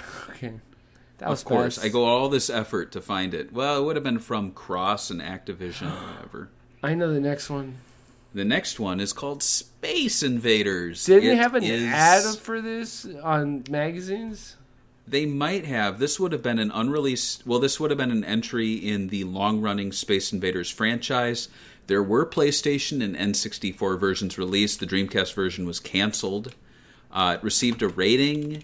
It was listed by retailers. But Activision claimed all this was incorrect and no Dreamcast port existed. There you go. They said it never happened, so F. So, what's weird is that Space Invaders is a well-known brand, but we've got Activision saying it never existed. Like, it never existed. Even on the Nintendo 64, they're like, this is a mistake. No. I mean, I guess it's been written about and, like, categorized as an unreleased game, but then Activision said, no, that was a mistake. I was thinking about Stupid Invaders. That's what I was thinking about. Oh, that game was fun. Yeah. But, yes. So, basically, we have Space Invaders. It looks terrible, by the way. So a terrible port of a game that was terrible already. Activision claims was never in existence. D just for hating on the Dreamcast like that. Oh wow. Okay. Okay. This one's really interesting. I don't know. I think the port looks terrible, but what do you? I'm gonna put it at D just because Activision said it never existed. Okay then. On the Dreamcast. All right. Oh, wow. Okay. I didn't know this game was this next one's a big one. So this is from EA Canada, published by Electronic Arts. SSX. It's an arcade snowboarding game. Yeah. Released by EA for the PS2 and a launch title in 2000. It was originally developed with the Dreamcast in mind. However, the team were forced to switch sides when EA chose to not support the console. Dreamcast, yeah. So SSX, I remember this was a big deal when it came out. Oh yeah, a lot of PlayStation fans were like, "This is a great game with good graphics." So, I would say I'm hesitant to put it in S because it doesn't have the staying power than like other games do. But at the time, it was like a hot game. So, and it would also mean that EA would support the Dreamcast. So, I think that would make it S automatically. Oh, okay. That's interesting. So it would have been EA's like entry. Yeah, I gotcha. So I think entry point. It would have been a big deal because I feel like a lot of magazines were like, not even EA would support the Dreamcast. Because they don't believe in it, and EA was a big deal back then. I feel like they've lost their edge lately. Like, I don't think people are going to be like, I'm not going to buy a Nintendo Switch because EA doesn't make games for it. I don't think Nintendo fans care anymore, but like, back in the day, it was a big deal. All right. I'll give you that S, and I'll raise you Star Trek New Worlds from developer Binary Asylum, published by Runecraft and Virgin Interactive. It was an unreleased real-time strategy game based in the Star Trek universe. It would have been one of Europe's first Dreamcast games with online play, but it was canceled when developers Binary Asylum closed down in late 99. And oddly enough, there's 2 reviews for it. One giving it an 80 and one giving it a 50. I don't know if I should believe those, considering it never released. But yeah, Star Trek online RTS game for Europe. What do you think? RTS is big over there. Right, but on the Dreamcast, I just can't see it working that well. Like, it's already hard to work. What were you putting at? It's hard for me to quantify this. It's a known IP. It's an online game. But we don't know how good it would have been. Maybe a B? I'm looking at the Dreamcast. Oh, I guess it's not on here. All right. You would say B. Oh, okay. Yeah. You must be a Star Trek fan. I'm a Star Wars fan, and I'll say that because we're going to be talking about Star Wars Episode 1, Obi-Wan. What? I like developed by LucasArts. This game actually eventually released to the Xbox. It was a game where you exclusively control Obi-Wan. You're on places like Coruscant, things like that. I will say that this game was a platinum hit on the Xbox. It sold insanely well. And I mean, just with that in mind, I think a Star Wars action game starring Obi-Wan Kenobi that is proven to sell extremely well on the Xbox feels like an S title to me.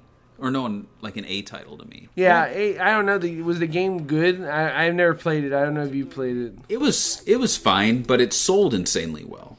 Got you. Also, back in this time period, it was like, I understand that people hate on the original trilogy now, but like people forget how like insane the fan base was for like the prequels. Prequels. Sorry, not just that, but the games were really, people bought the hell out of Episode 1 Racer. Like, who cares what you think about the movie? Like, right. Well, even Jedi Power Battles, I feel like I've seen way too many copies of. I played the game a lot, so it's like, was it the greatest game in the Star Wars game in the world? No, but no. But it was. We were just so hungry to play as a lightsaber Jedi. That's it. But where you put this one at again? I would give this one an A. Okay. I think I don't know if it would have helped the console, but I mean, we know it sold really well, so I don't know. This next one is Star Wars Super Bombad Racing. It's one of the few Star Wars games I don't own. I want to get it, but it's so wacky. So I've never heard of this one. It's a big head racing game featuring Star Wars characters from Episode 1. It's not that great. But it's basically I'm looking at it now. Sorry, go on. It's not that great, but it is like kind of a wacky, like, it's crazy that this actually got it is. Yeah, and so it almost feels like in line with like the Austin Powers racing game or the I agree. Flintstones 2, where it's like so bad it's good, you gotta check it out. It almost feels like they like got the license for Star Wars in the last minute, and they were like, all right, we proportion everything for big heads, so they're big head characters. And I will say, speaking of C titles, I saw at Target today, because I was picking up Sonic Superstars, there's a Grinch game, a new Grinch game that just came out on the Switch. Did you know that? No. Are you going to buy it? It's the Grinch, and it uses the same logo that the Grinch movie and subsequent games, including the Dreamcast one, has. Look it up sometime. Are you going to buy it? I feel like I have to. Do a stream on it? It's the Grinch, like the Grinch is back. And it just made me think of the Dreamcast one. I almost like did a double take. I'm like, did they port the Dreamcast game to the Switch? They didn't, but it's just wild. Oh God, it's real. It is real. Isn't that wild? You could also get like a full sticker setup for your Switch to make it look like the Grinch, so just in case. Oh my God. You're in heaven. It looks so bad, it's good. It came out October 13th. It came out last week. No one's talking about this. Anyway, The next game we have is Startopia. Oh. Startopia, unreleased, Muckyfoot Productions. Muckyfoot. Is that all we know about it? Yeah, that's all we know. So I guess a D. Right. It's a cool name. Again, like I feel like a lot of these developers come up with a cool name and then they're like, that's it. That is it. This next one's a big one. It's kind of like Shenmue 3 in that it did happen, but very differently years later. Right. It's Streets of Rage 4. Now, this one, I feel like we're going to cover it more once we do a Streets of Rage 4 episode proper. Yeah. So this obviously would have been a sequel to Streets of Rage 3. There were at least 2 attempts at creating Streets of Rage 4. The first eventually seeing release in a rebranded form as Fighting Force. Right. However, a more pure attempt at a sequel developed in-house by SEGA was due for release on the Dreamcast at one stage. It appeared very early in the lifespan, being presented as a tech demo. It shows the protagonists from the first 3 games, Axel walking and fighting various enemies, both from a classic side-on perspective and a front-person view. Much of the demo is unfinished, and it's assumed the project was scrapped shortly after being shown. It was produced by SEGA of Japan, but rumors state that disdain from SEGA of America led to the project being axed. SEGA of America had reportedly had a shift in managerial staff at the time, who are said to have been unaware of the series' past success on the Mega Drive, ultimately coming to the conclusion that the game would be unprofitable. Yuzo Koshiro was involved in the project in some form. So, yeah, this one, I mean, it's cool. There is tech demo footage. Right, I'm showing it now, and it's they're trying to like modernize the game, and I think that's like a mistake they make. I think Final Fight Streetwise on the PS2 was trying to do the same exact thing that Sega thought, where they're like, it has to be 3D, and they have some interesting ideas. Like they have this one where they show you co-op moves you could do, but like. Overall, like I don't like the first-person view fighting. It's dumb. So S, right? So S for sure. No. It's hard to wow, where will you be going with this game? Are you going to be doing first-person view mode areas the whole time? I feel like this could have been like one of the worst. Like Final Fight destroyed its brand. With Streetwise, I'm pretty sure that's like, or whatever it was called. I think that was the last one to come out, a major release for the franchise. So I feel like Sega being protective of Streets of Rage, especially a numbered sequel, was pretty smart because 4 became this like really big thing in my opinion, where it sold millions of copies. So I would put this. I kind of want to say D, but I would say C just because I'm not. I need to see more kind of thing. Like, it's a big franchise. Some of the stuff in the tech demo could have worked, and they could have never done the first-person view mode, just used it as a tech demo. So, I think C. What about you? I would say C as well. It's got that brand name there, but from what we see, it just seems like a 3D game. A weird direction to take it, and I'm glad we got the one that we got. Right. But... yeah. This one is called Stunt Driver. It's from Climax. It would have been 1 to 4 players. It's hard to say because I feel like I've heard of this game, but everywhere I look, I think I'm thinking of Stuntman, which is a different game. Right. But I see a lot of like previews, even from 2006. I see reviews for it saying that it's a 1990 game though, so is that like... Yeah, so there's a different one, but it seems like as late as 2006 they were talking about this game on the PS2, but it didn't come out. It was a preview, so I don't know. See if I can find it. It sounds... I don't think it exists. Does it exist? I put gameplay, and there's like 17-minute gameplay here, so I'm gonna... I'll play it. Is this Stuntman? Yeah, it's Stuntman PS2. If you put gameplay, you can see. Is it from Climax? It is creators of the Driver series. It doesn't say who made it, but it looks like this could be it. It doesn't look too bad, actually. If this is the game. Well, the driver series is from a different developer, so I think they're two different games. I think Stunt Driver is a different game from Stuntman.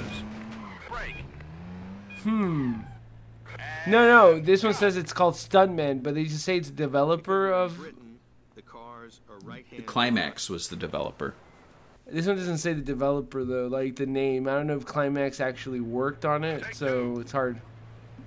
I feel like Not the same one. we just don't know anything about it unless it is that game. And it didn't But I don't really. I've never heard of Stunt Driver, but I feel like I heard the name because of that game, so I don't know where to put it. I feel like C because we're giving it more attention than Right. any other D title. Right. This one's called Sudden Strike, Sick. and we know nothing about it. Sick name though. Again, another good title. Suddenly Susan, Sudden Strike, and Summoner Oh, tight. from developer Volaton and published by Interplay. We know nothing about this one either. It's got a very... It sounds like a video game, Summoner. Right, sounds cool. Sounds like a name for a video game. Supreme Snowboarding, The best one. developed by Housemarque for the Windows PC. A Dreamcast version was in development, but it was canceled after publisher Infogrames reevaluated their Dreamcast release strategy. Reviews for the PC version give it about a 75. It doesn't look too bad in like graphic department on. Yeah. There aren't any, or I should say there aren't that many snowboarding games for the Dreamcast, so I think a B would be me being very nice. Right. It has some really fucking weird characters, that's for sure. It's Well, then it's got an it's got an A. it's got an A. B it is. We're nearing the end of the S's. We have two more here with SWAT 3, Close Quarters Battle. Of course, it's the sequel to SWAT 1, Far Quarters Battle, and SWAT 2, Closer Quarters Battle. And now we got SWAT 3, Close Quarters Battle from Sierra Online. I don't know much about this. I don't know much about the SWAT series from Sierra. How about you? I don't know anything about it either, but if it's like, I don't know, I've never played the SWAT games. It's hard for me to quantify if this is a good franchise. I don't know what they're rated usually. Did it come out for another console? So they were simulation action games. They were initially released under the Police Quest name before being branched off into their own series. They were, They remind me of the looks Tom like- Clancy games, like the Rainbow Six. Yeah. Nothing. I don't know. Not too much. I mean, I remember when Rainbow Six came out, and I played that, and I'm like, this is such a weird game. I feel so depressed playing this. I remember this one guy in one of my art classes was like, "Can I borrow it?" And I was like, "What? This game that like I got for like $5?" Oh yeah, dude. And it's like, that game is one of the best games I've ever played, and I'm just like, all right. So there's people that love it. That guy was like super into it. Well, with that in mind, maybe C would be fitting Yeah. for SWAT 3. System Shock 2 is the next one. It's from it's got 3 developers. It's got Irrational Games, Looking Glass Studios, and Marina Games, published by Vatical Entertainment. It would have been a first-person shooter. It came out on PC. And it did, yes, you're right. It's a sequel to the 1994 PC game System Shock. The Dreamcast one would have been a port, published by Vatical, and developed by Marina Games, but it was canceled. Right. And an early prototype was found. Look up the reviews for System Shock 2 on PC.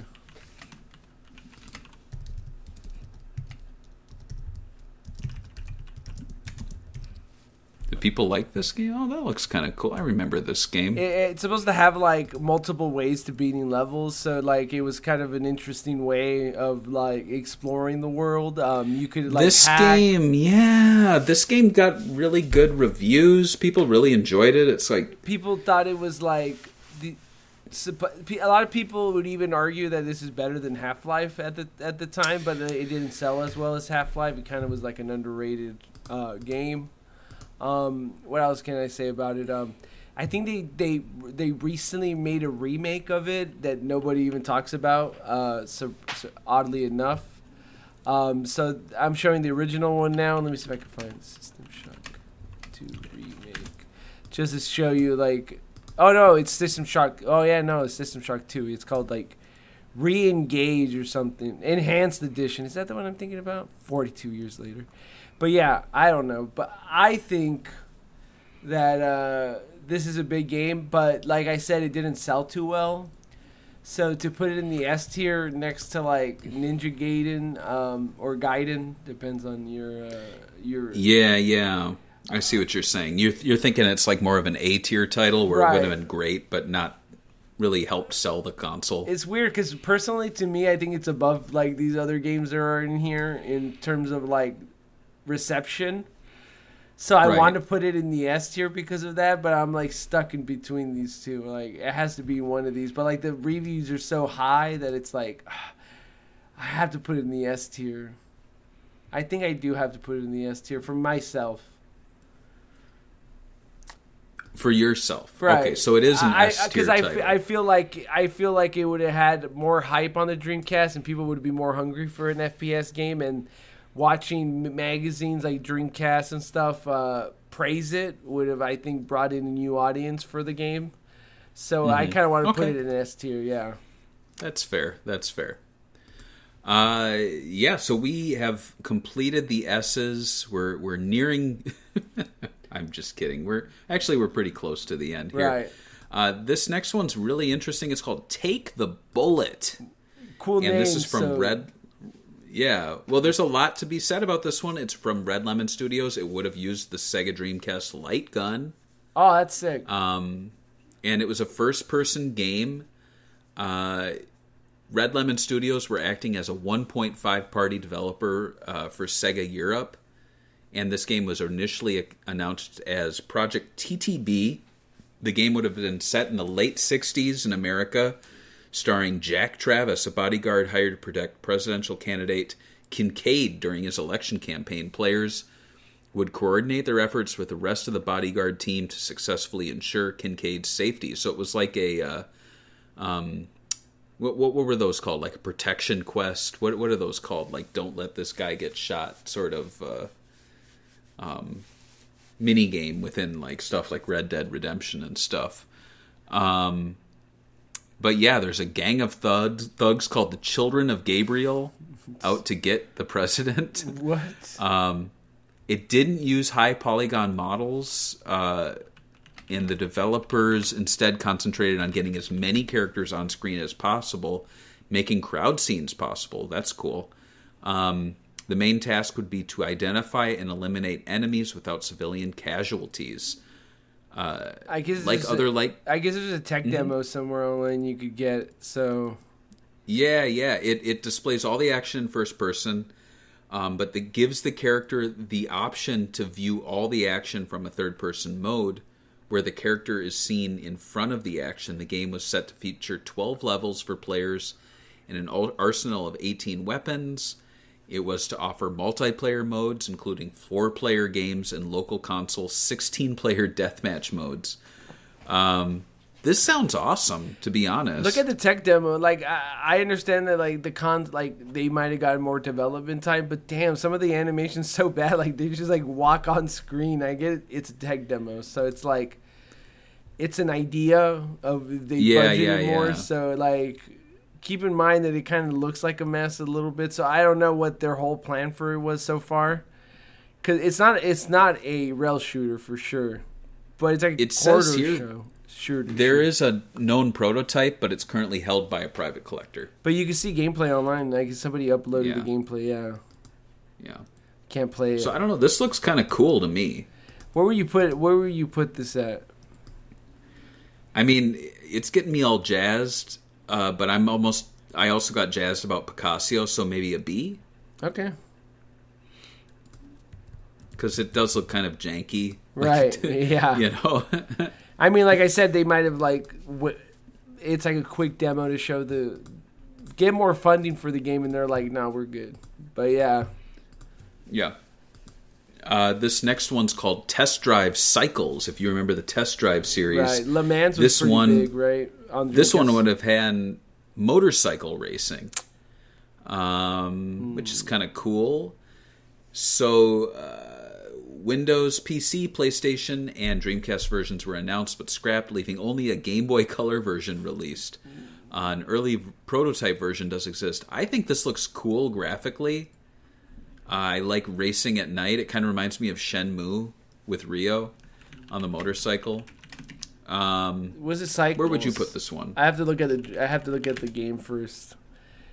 Test Drive Cycles.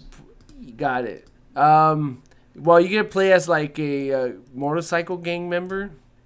Yeah. Graphics were pretty cool. I would say I personally would put it at C, just because I wasn't I don't know, like the test drive games. I understand some people really like them, so it might be me showing my bad side. Where would you put it at? I'd place it at C too. Test Drive weren't ever top shelf to me. It would have been cool, I guess, but talking about Test Drive. Oh yeah, we have got another one. This is Test Drive Off-Road 3. It would have been an off-road racing game, but it was canceled. It was going to be compatible with the race controller, but like, of course it would have been. It's a racing game, right? Yeah. C for this one. as well. I would go the same. Let's blast through some of these. We have Thunderboats. It's a speedboat racing game developed by Perception for release in arcades. Dreamcast and Windows PC ports were planned, but all three were scrapped. It's similar to Hydro Thunder, but reportedly with better water physics and 40 AI players. I think anyone could say we're better than this other game, but never released, right? So where do you put that at? Maybe C. We don't know much about it, but it is a boat racing game, which saves it from the D. I mean, we know a little more about it. Ooh. Time Crisis 2. I think this would have been a big deal just to take exclusive away from PlayStation. Right, yeah. So light gun shoot 'em up, Time Crisis 2, well-known game. This would have been really cool. It's unfortunate it didn't happen. It would have done good too, because I think House of the Dead 2 did really well in the Dreamcast. Yeah, we needed more light gun games, which is why I definitely put this one at an A. It's a proven developer, publisher, well-known franchise. Agreed. Utilizing a light gun. I agree. Eidos Interactive comes at us with Timeline. We don't know anything about this one. Okay. It sounds cool. It sounds cool. It sounds like Time Cop with Van Damme, so I'll put that in the D now for now. Next to Saint Poppins and Summoner. Title Defense. It's a boxing game developed by Climax for the Dreamcast, PC, PS2, Xbox, and GameCube. It was announced before the release of the Xbox and GameCube, with the first version slated for early 2001s. But it was later canceled for all systems. It was said to include high polygon motion captured player models. Well, you didn't release it, so cool. Yeah. Cool for you. D, Title Defense. I mean, it's just a boxing game. I mean, we had Ready to Rumble with Michael Jackson. Kind of hard to top that. Oh, that. And the Clintons were in that one, too. Yeah, I forgot about that. This one's kind of like Shenmue 3. It's Toe Jam and Earl 3 Mission to Earth, a game that no one really was in development for the Dreamcast, but and did move to the Xbox. We had an interview with Greg Johnson back in the olden days of the interview podcast, and interesting stuff. It was one of those Xbox exclusive games that are only on Xbox from Sega. It didn't light the world on fire on Dreamcast. I mean, on Xbox, but he did say that, like, didn't he say that they had to change stuff on Xbox to make it like, or was it just the marketing he wasn't into? Forgot. The marketing, I think he wasn't into. But yeah, this game, it's fun. I think it would have been cool on the Dreamcast. It would have made more sense on the Dreamcast. Right. Especially if they could implement online gameplay. There is a Dreamcast demo out there you can check out. Mm-hmm.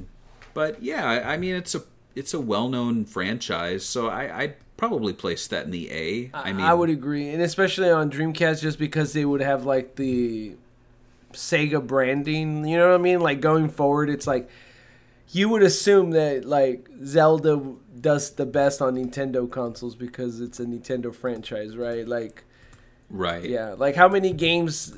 Like Advance Wars might sell 1 million on Switch, but like if they all of a sudden win third party and it was like on Xbox One only, probably not going to be selling as much as they used to, right? When you start, or maybe it'll sell. I don't know, but definitely didn't do well in Xbox. So yeah, okay. This one's really weird. There's two of them actually. So it's called Tonic Adventure, not to be confused with Sonic Adventure. Oh, they just put a T instead of an S. I see. Yeah, so it's a canceled sequel to an actual game called Tonic Trouble. It's a 3D platform game from Ubisoft Montreal, released to the N64 and PC. Tonic Adventure was made from 99 to 2000. From the same team that worked on the original game and Rayman 2. So it's like, it looks really cool. It's got some really bizarre, crazy backgrounds, at least, that have been released. I know very little about Tonic Trouble, but from looking at it, I know this. It's very Rayman-y.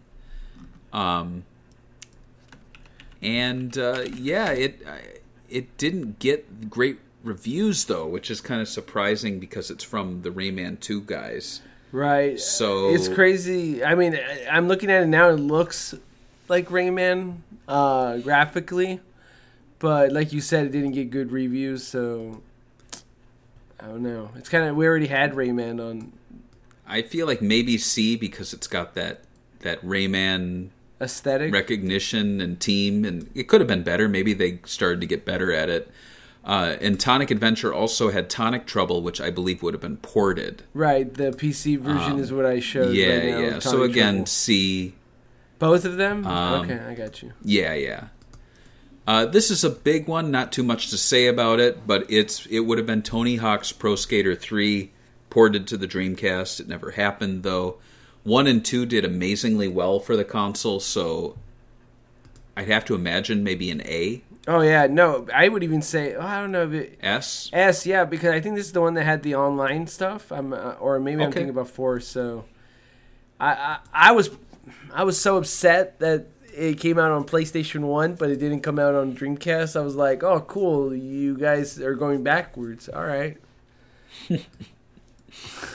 This next one's a sim game called Top of the Formula for Japan. So we know where to put Top of the Formula, right? The bottom of the list. That's right. I'm glad you're thinking what I'm thinking. This one's called Tower of Babel. It was a tech demo for the Dreamcast shown at the SEGA New Challenge Conference. It was created to demonstrate Dreamcast's ability to run large environments. How do you quantify something like that, though? Like as a game, right? We talked about this. It was used as the basis for Shenmue. Right. So we can't put this anywhere. Right. Really. It's a tech demo. I almost want to put it in D just because it never would have released.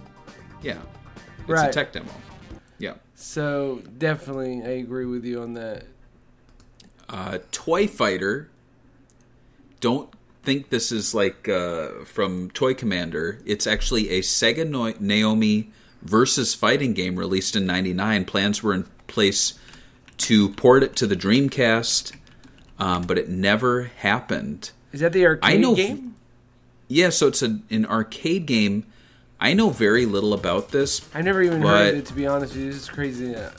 There's so many fighting games that came out back in the day that I'm like, Wait, what is this? This actually looks pretty interesting. Like the characters look pretty unique. Yeah. There's a underwater. It looks like it's more of a grappling game, or at least there's some characters that have grappling a lot into it. But, are you feeling like maybe B on this because it is a known game? It would have been a fun fighting game. Yeah, and it's a 3D fighting game, and I feel like, especially at the time, I was pretty into, Soul Calibur, Dead or Alive, and I feel like they just needed more fighting games at that time. Like, once you got to the top 4, it was like, oh, what else am I going to play? Like, what? Virtua Fighter 3 TV, and then what else was there? Right. So, yeah. The next one's Tropico. It would have been from Pop Top Software, and it would have been a simulation game. I think there's a Tropico on PC right now, and it's still an ongoing franchise. I wonder if it's the same one. Is it from Pop Top Software? I don't know if it's from the same developer, because, franchises change names. But isn't this a, Cuban or some sort of dictator sim game? Maybe. I don't know much about this one, though. I don't know if it's the same thing. Which is why it's kind of hard to say. You make the call. Yeah, it is actually. It's a healthy Latin American politician intrigue of a complex strategy game. It got an 8.8 on PC. Still an ongoing franchise, but it's one of those games that is like specifically PC. And the only way I could see it working is if they you use the mouse and keyboard. I would put it. Right. I would put it in the C tier for now, just because I don't know. Like, it's just an unknown franchise, even on PC. It has a cool fan base. Right. Yeah. This next one is Turok 2: Seeds of Evil from Iguana Entertainment and published by Acclaim. It was released to the N64 and PC, and a Dreamcast port was going to happen, but didn't. What do you think about this one? Okay. I've never played the Turok games. I hate the Turok games, but like, people were super into them on the Nintendo 64. I think the biggest drawback from them was the you know how the Nintendo 64 had like really bad fog. So this game had like the worst fog in like draw distance, but maybe Dreamcast could have fixed that. It was popular, so I would just based on the brand name, put it on B tier, even though I personally didn't like them. Right. Yeah. Okay. Next up, we have Tyco RC Racing. Dang.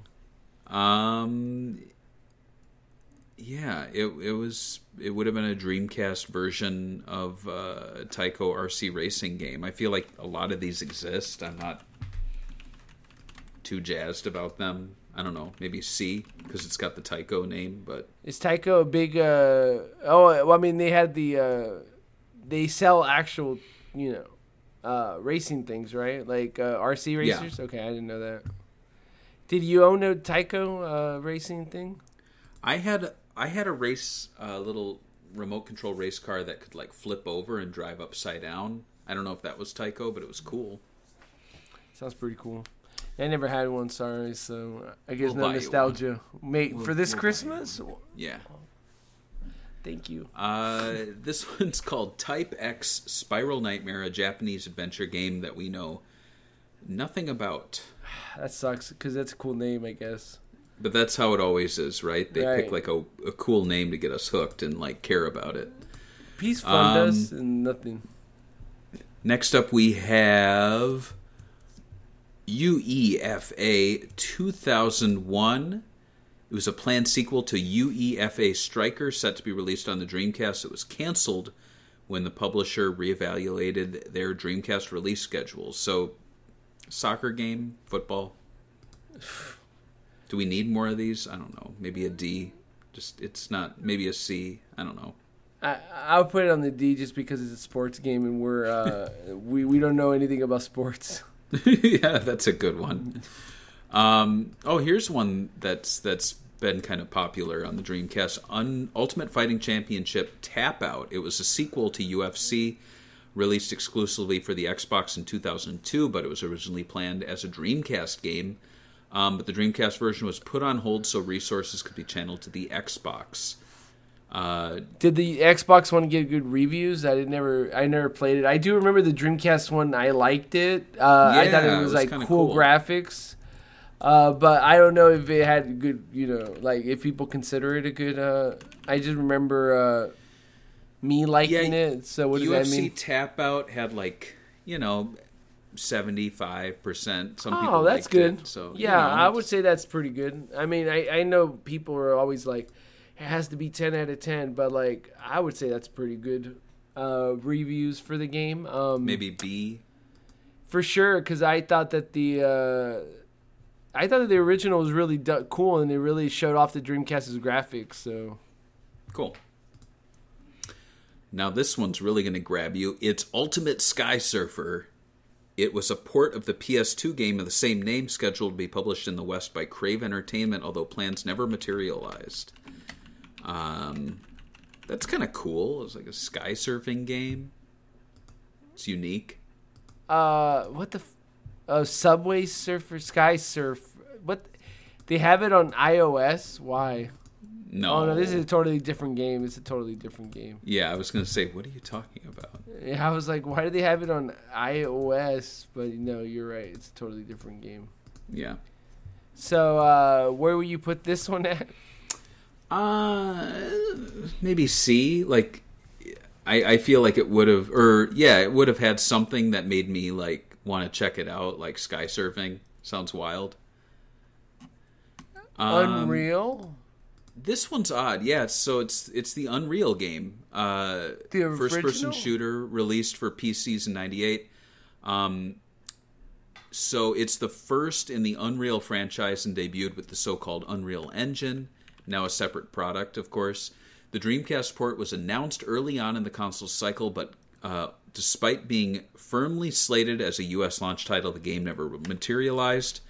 No screenshots or gameplay footage of the Dreamcast version were ever released, so the status of the port's unknown. However, Unreal did see a Dreamcast release with its spin-off Unreal Tournament in 2001. So, yeah, with this one, let's consider Unreal as a Dreamcast launch title. Would that have helped boost the launch? I think so. It wouldn't have hurt it, but I was like, didn't we just get Unreal Champion, and was that bigger? I didn't even know there was another Unreal game outside of Unreal Tournament, to be honest with you. So this is news to me. I guess I'm not well versed. Well, it's kind of like Street Fighter 2, and you're like, oh, I never played Street Fighter.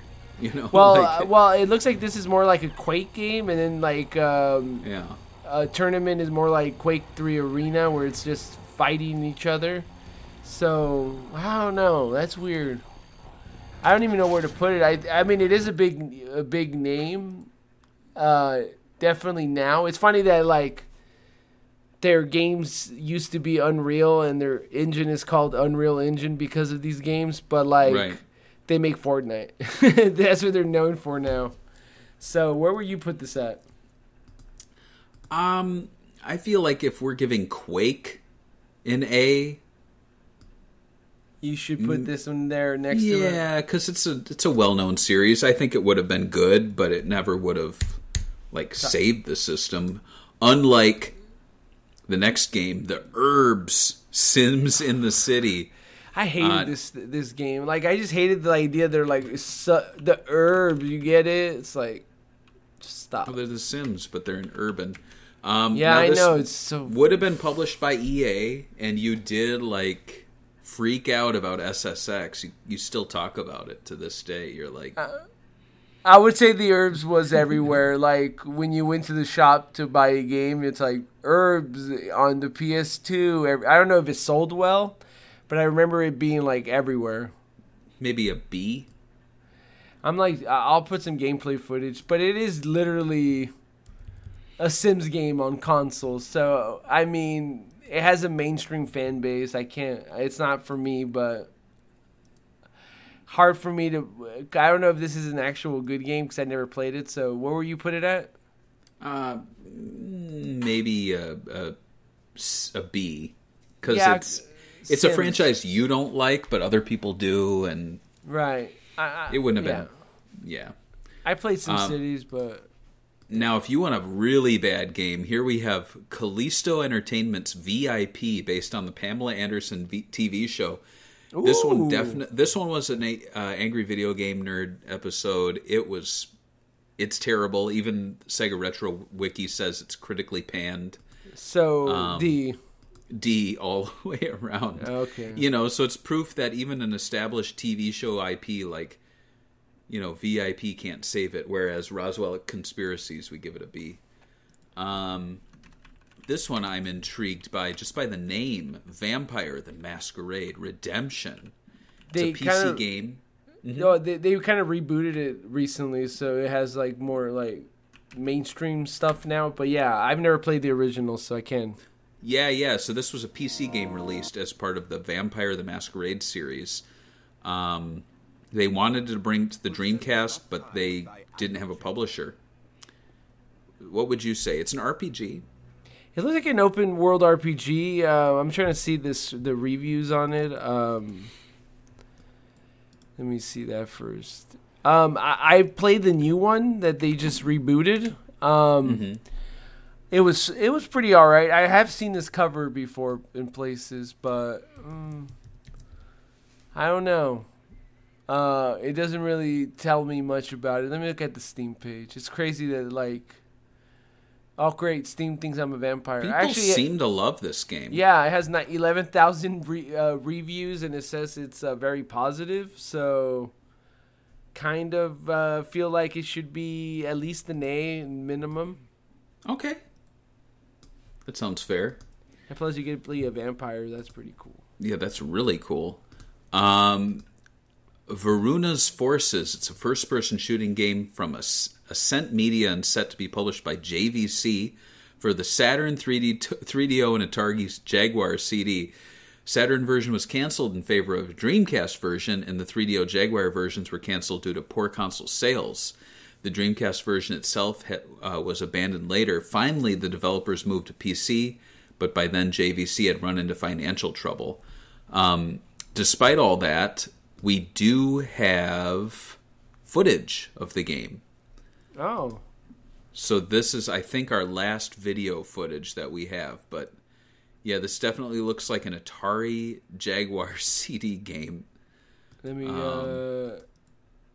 this is the HD, this is, You're going to want to click around because there's not much to see. It's like ships flying through formations and then like a weird puzzle screen of like... What was it called again? Varuna's Forces for the Atari Jaguar CD. Oh, I see it now. Okay. Yeah. Like think like Night Trap, but 10 times more boring. We have Dreamcast footage, right? Oh, what's his name's in it? That actor from... From what? Oh, man. The Green Mile. Is that him? What was it? I'm trying to look for it, but I don't see Michael it. Clark Duncan. What?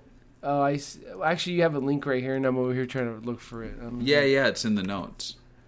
Oh, I see. You got the Jaguar. Okay, that's... Yeah, Michael Clark Duncan's in it. It's just like a lot of people talking to you, and then like ships flying around, and then like a map screen. We're giving a lot of attention to this game when it honestly looks kind It of doesn't boring. deserve it. Yeah, it doesn't. Yeah. It looks like one of those games where you like bought for Sega Saturn, and you're like, oh, these guys are really focused on trying to be realistic, right? And then you're Right. like, I guess it's... And then... Oh, it does have the guy from the Green Mile. Yeah. They probably paid him like $1 gazillion for this. Well, For that with all grainy that in footage. mind, I don't think it would have done well at all on the Dreamcast. I think it looks super dated, super bad. I hate to give it a D, but it's just... This looks like it would have been better on the Saturn. I agree. This next one, I'm torn on. Dynamic Golf in Japan. It's a Naomi golf sim but it would have released as Virtua Golf. So it would have given us an arcade port. It would have given us a new Virtua title. It was Virtua Golf, I should say, in America. So, yeah, I don't know. Like, WoW Entertainment golf game. Sounds cool. It sounds chill, and I think we didn't have that many good golf games on the Dreamcast, so would it set on fire? Probably not, but it would have given us a good golf game. Yeah, I would say A, just because WoW Entertainment's proven. It would have been an arcade port, and it probably would have been the only good golf game on the Dreamcast. Yep. Sticking with Virtua, we have Virtua Striker 2, which was the Model 3 version. It's a sequel to Virtua Striker. Was this another one that's like A? Yeah, and so it just feels like it's another arcade port that would have been cool on the Dreamcast. Didn't happen. But yeah, A. Yeah. Let's see. This next one. Oh, George, you hear that alarm bell? We have 10 games left. Ooh, this countdown. Is the final lap. So Virtual Pool 3, with that L there, it tells you it's not a Sega game. Yes, This was a PC billiards game. Dreamcast port was planned, but it was canceled for unknown reasons. A PlayStation version eventually arrived in 2003. I'm assuming PlayStation 1. It was probably one of those weird PS1 games releasing when the PS2 was around. So right, and it was like $10, and you could buy it with the gum and chocolate bars before you left. This just screams bargain bin garbage to me, like truck stop PlayStation 1 game. Sorry, Virtual Pool fans.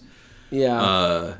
Viva Soccer, also known as Viva Football, is an unreleased Dreamcast football game.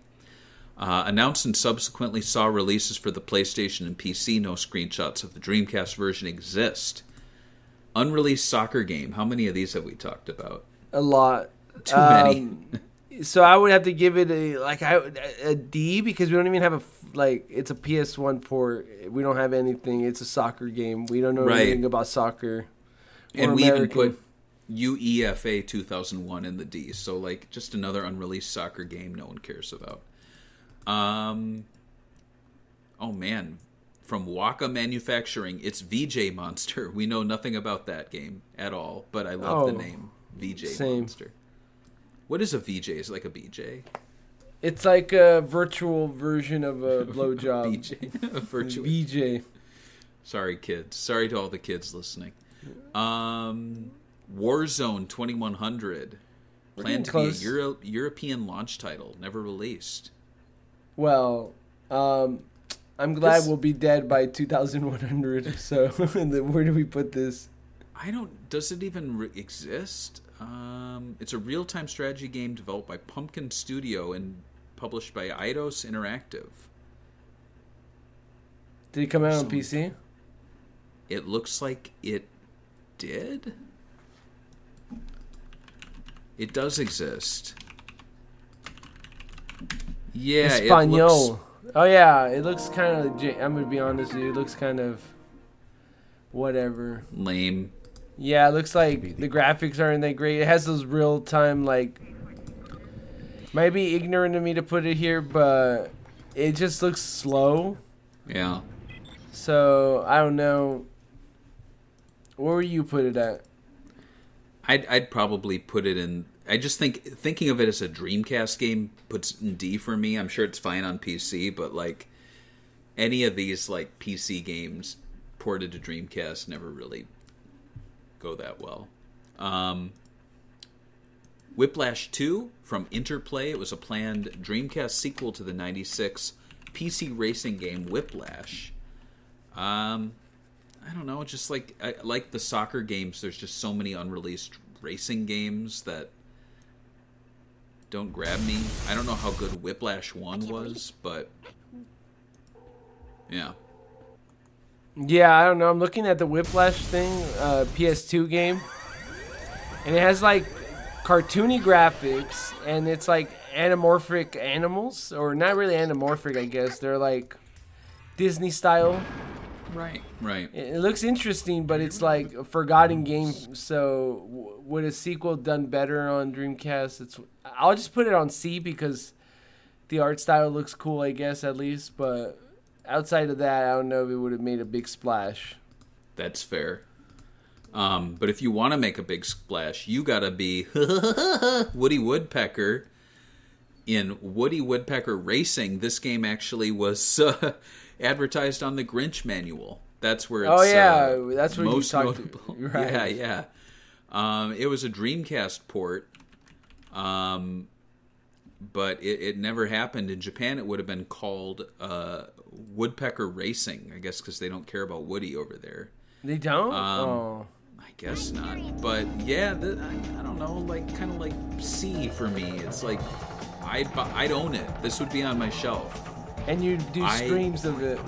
I love stupid mascot racers on the Dreamcast, especially that Disney World one where you don't race as any Disney character. They're all like characters that look like Disney characters. So weird. So what was this? Where do you put it at again? I'd put this one in C. Okay. I'm trying to remember, like, Woody Woodpecker, he doesn't really have a memorable, like, stable of characters. It's not like you get It's not like, who's in Woody Woodpecker? Woody and, the tree that he picks? Oh, man. Like... Is there, like, a female version of him? I don't think... there's the little, There is, actually. You're right. Yeah, I remember that. Chilly Willy. Everyone knows Chilly Willy. Chilly Willy, yeah. So when you go outside and take a pee when it's cold, it's called Chilly Willy. Yeah. So they had 8 characters. It's a really bad game, but I'd still give it a C because I'm amused by licensed games, racing games. Yeah. This one also amuses me. World's Scariest Police Chases: Deadly Pursuit. It was based on the U.S. show World's Scariest Police Chases, which I remember watching all the time. I loved... Remember there was like a period of like 5 years where it was like when buildings collapse. Right. And it was like a Fox thing where they would do like when tidal waves get too tall. Right. And you'd be like, oh my God, I got to watch this. Because it was the closest to watching like YouTube videos of people almost dying. Right. Where would you put a video game based on like that kind of clip show? Well, with this in mind, the game was going to be a mission-based open world game where you play as a police officer doing various tasks. So think Grand Theft Auto, but you play the police officer. And let me blow your mind, George, another planned feature was support for the microphone where you'd issue orders and call for backup. How awesome is that? I don't know about all that. Did you fall out of your chair? Yeah, I think... where would you put this at? Can I blow your mind even further? The developer's name was Teeny Weeny. Okay, I guess it's S tier now that you say it like that. The game received previews from magazines and sites and had various screenshots, but it was quietly canceled due to Teeny Weeny going bankrupt. I mean... Well, when you have a surprised? Teeny Weeny. Right. Yeah, well, the other developer was named Perfect, so it's the Perfect Teeny Weeny. One of the programmers mentioned online that they'd managed to get cars physics in most of the city into the game, but no missions had been developed, and no prototypes had surfaced. In 2001, World's Scariest Police Chases games was released for the PlayStation by a different developer. So... I mean, I don't know. It's based on a show that's just clips of scary chases. I think given what we know about the developer and how they didn't actually do much work on the missions and they went out of business, I would say C. I think if we knew less about it, I'd be more intrigued and pop it up to B tier. But I know full well I would own this game. It would sit alongside Woody Woodpecker in the alphabetical ranking, like right next to the Grinch. Order. Yeah. George, you're excited for this one. Worms Pinball. I never played a pinball game of theirs. I like Worms the game though, but would I? It's like, do I want everything to be pinball? So you do. So it's a PlayStation port of the 98 PC pinball game. So it would have been a Dreamcast port of a PlayStation port of a PC game. And let's see, it would have had 2 tables based on the Worms franchise and the World Rally Fever franchise. So I guess like a Team 17 pinball compilation. Sounds kind of bad, actually. I don't know. Like, you take a game like Worms, then you're like, oh, it's just pinball. Right. So I'm like, I don't know. It's like, do they have staying power to be a pinball game like Kiss does? I don't know.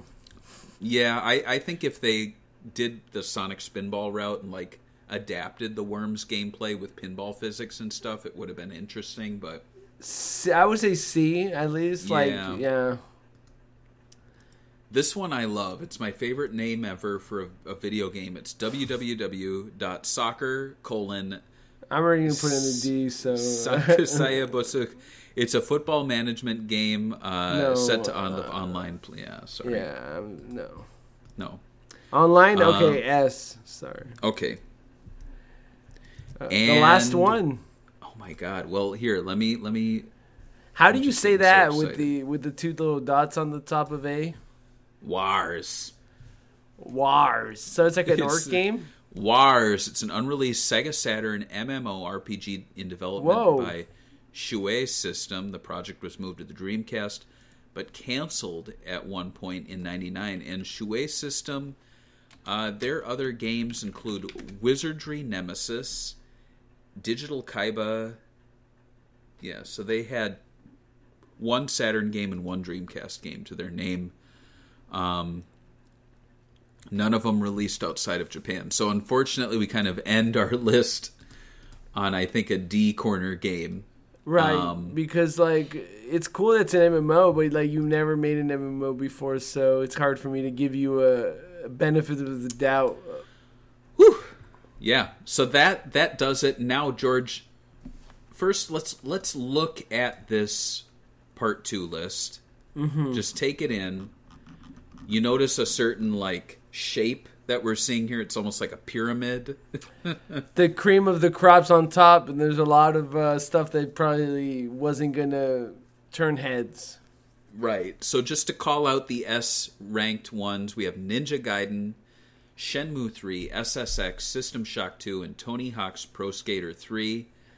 And just because I'm in a good mood, the A-tier ones, New Batman Adventure, Star Wars, Obi-Wan, Virtua Striker 2, Time Crisis 2, Propeller Arena, Quake, Unreal, Virtua Golf, Scud Race, Toe Jam and Earl 3, 2 Rock 2, and Vampire. So, let's now overlay the Part 1. So turn that Part 1 layer on. Well, it's kind of hard because it goes right over the top of the other one. So but this will just give us, like, the shape. Got you. You know what I mean? Got you, yeah. And notice it's very similar, right? Right. So, in fact, what kind of blows my mind is that in our first part, we did 130 games, and in the end, we only found 5 S-rank ones.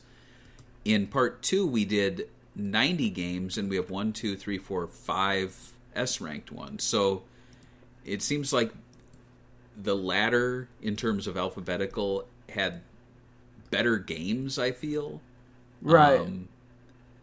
Also, like, so let's say the S tiers came out, right? It would be Ninja Gaiden, Shenmue 3, SSX, System Shock 2, Tony Hawk Pro Skater 3, Baldur's Gate, Black and White, Half-Life, Halo, and Max Payne. So that's some pretty good. That's a really solid lineup. And then as far as the A-ranked ones, like a lot of Sega arcade games. Sega arcade games, that we would love, like Sega fans, right? Right. And then some franchise games that just would have been cool to have. And then some, like, well-established games that just would have been nice to see on the Dreamcast, like Duke Nukem Forever, Soul Reaver.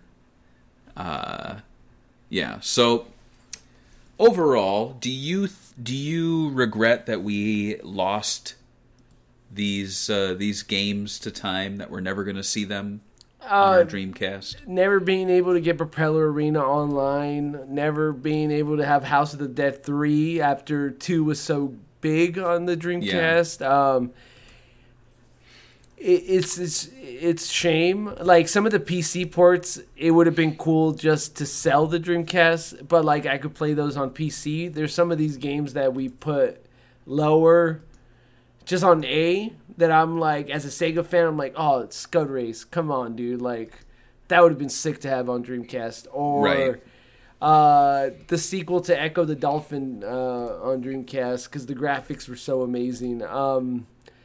It's just those types of games where I'm like, oh, what could have been? So, yeah, there's a lot of top-tier games, but there's also a lot of like games that we probably wouldn't even care about. Like, sorry, but Woody Woodpecker's Racing wouldn't be setting the world on fire, even if it has Chili Willy. Yeah. What do you think? Well, yeah, I regret that we didn't get more arcade ports. I regret that some big name PlayStation 2 and Xbox games didn't get their start on the Dreamcast. It would have been amazing to have like Halo. But again, Halo was, I think, in its infancy as a first-person shooter at that time, so it would have been a very different game. Just as the inverse, Shenmue 3 would have been a very different game for the better. So it's like a lot of what ifs. I think the most interesting ones are the ones that were almost complete and then canceled, like Propeller Arena, or the ones that did receive releases shortly thereafter to competing consoles. And, you know, like Time Crisis 2 would have been really cool. I would have loved to have gotten more use out of my light gun, but and also c'est la vie. The light gun kind of sucked though because they never released it worldwide, right? So right. So it would have been one of those things like, what could have been, right? Like I feel like that could have been why they canceled the port of Time Crisis 2. Yeah, I could see that. So that's our big epic 2-part episode. Sorry I was so mean at the beginning, but you know, you grinded my gears. Oh, I'm happy that people are, you know what, you should be okay to disagree with us and not get upset over it. I understand. Even if we agree on 99% of the things, there'll be sometimes when we say something where even me and Barry disagree, and we know, like, all right, we'll just agree to disagree and move on with our existence. But like, don't speak for the Patreon supporter who'd be like, oh, if I was him, I would have been disappointed. I was like, well, you're not him, so just chill out. Yeah, you're not cool. Yeah. Sorry. So next time, we should make a show note here. We are not doing a Halloween episode this year, so there will be no House of the Dead in October. But starting in November, George, what game are you covering, or would you like me to tell you? Project Justice. That's right, which is Rival Schools 2. And I'm excited because I actually really like the Rival Schools franchise, or Project Justice, depending on what name you want to use. And that's one thing I hate when games have two names. It's like, and then they try to make it a thing even after like years, like Resident Evil and Biohazard using two names on PC. It's kind of annoying, but it happens. It happens. Yeah. All right. Well, we'll see you then. Thanks for watching and listening, and we'll be back to your regularly scheduled, well-researched episodes next time on Sega Talk. Bye. Bye.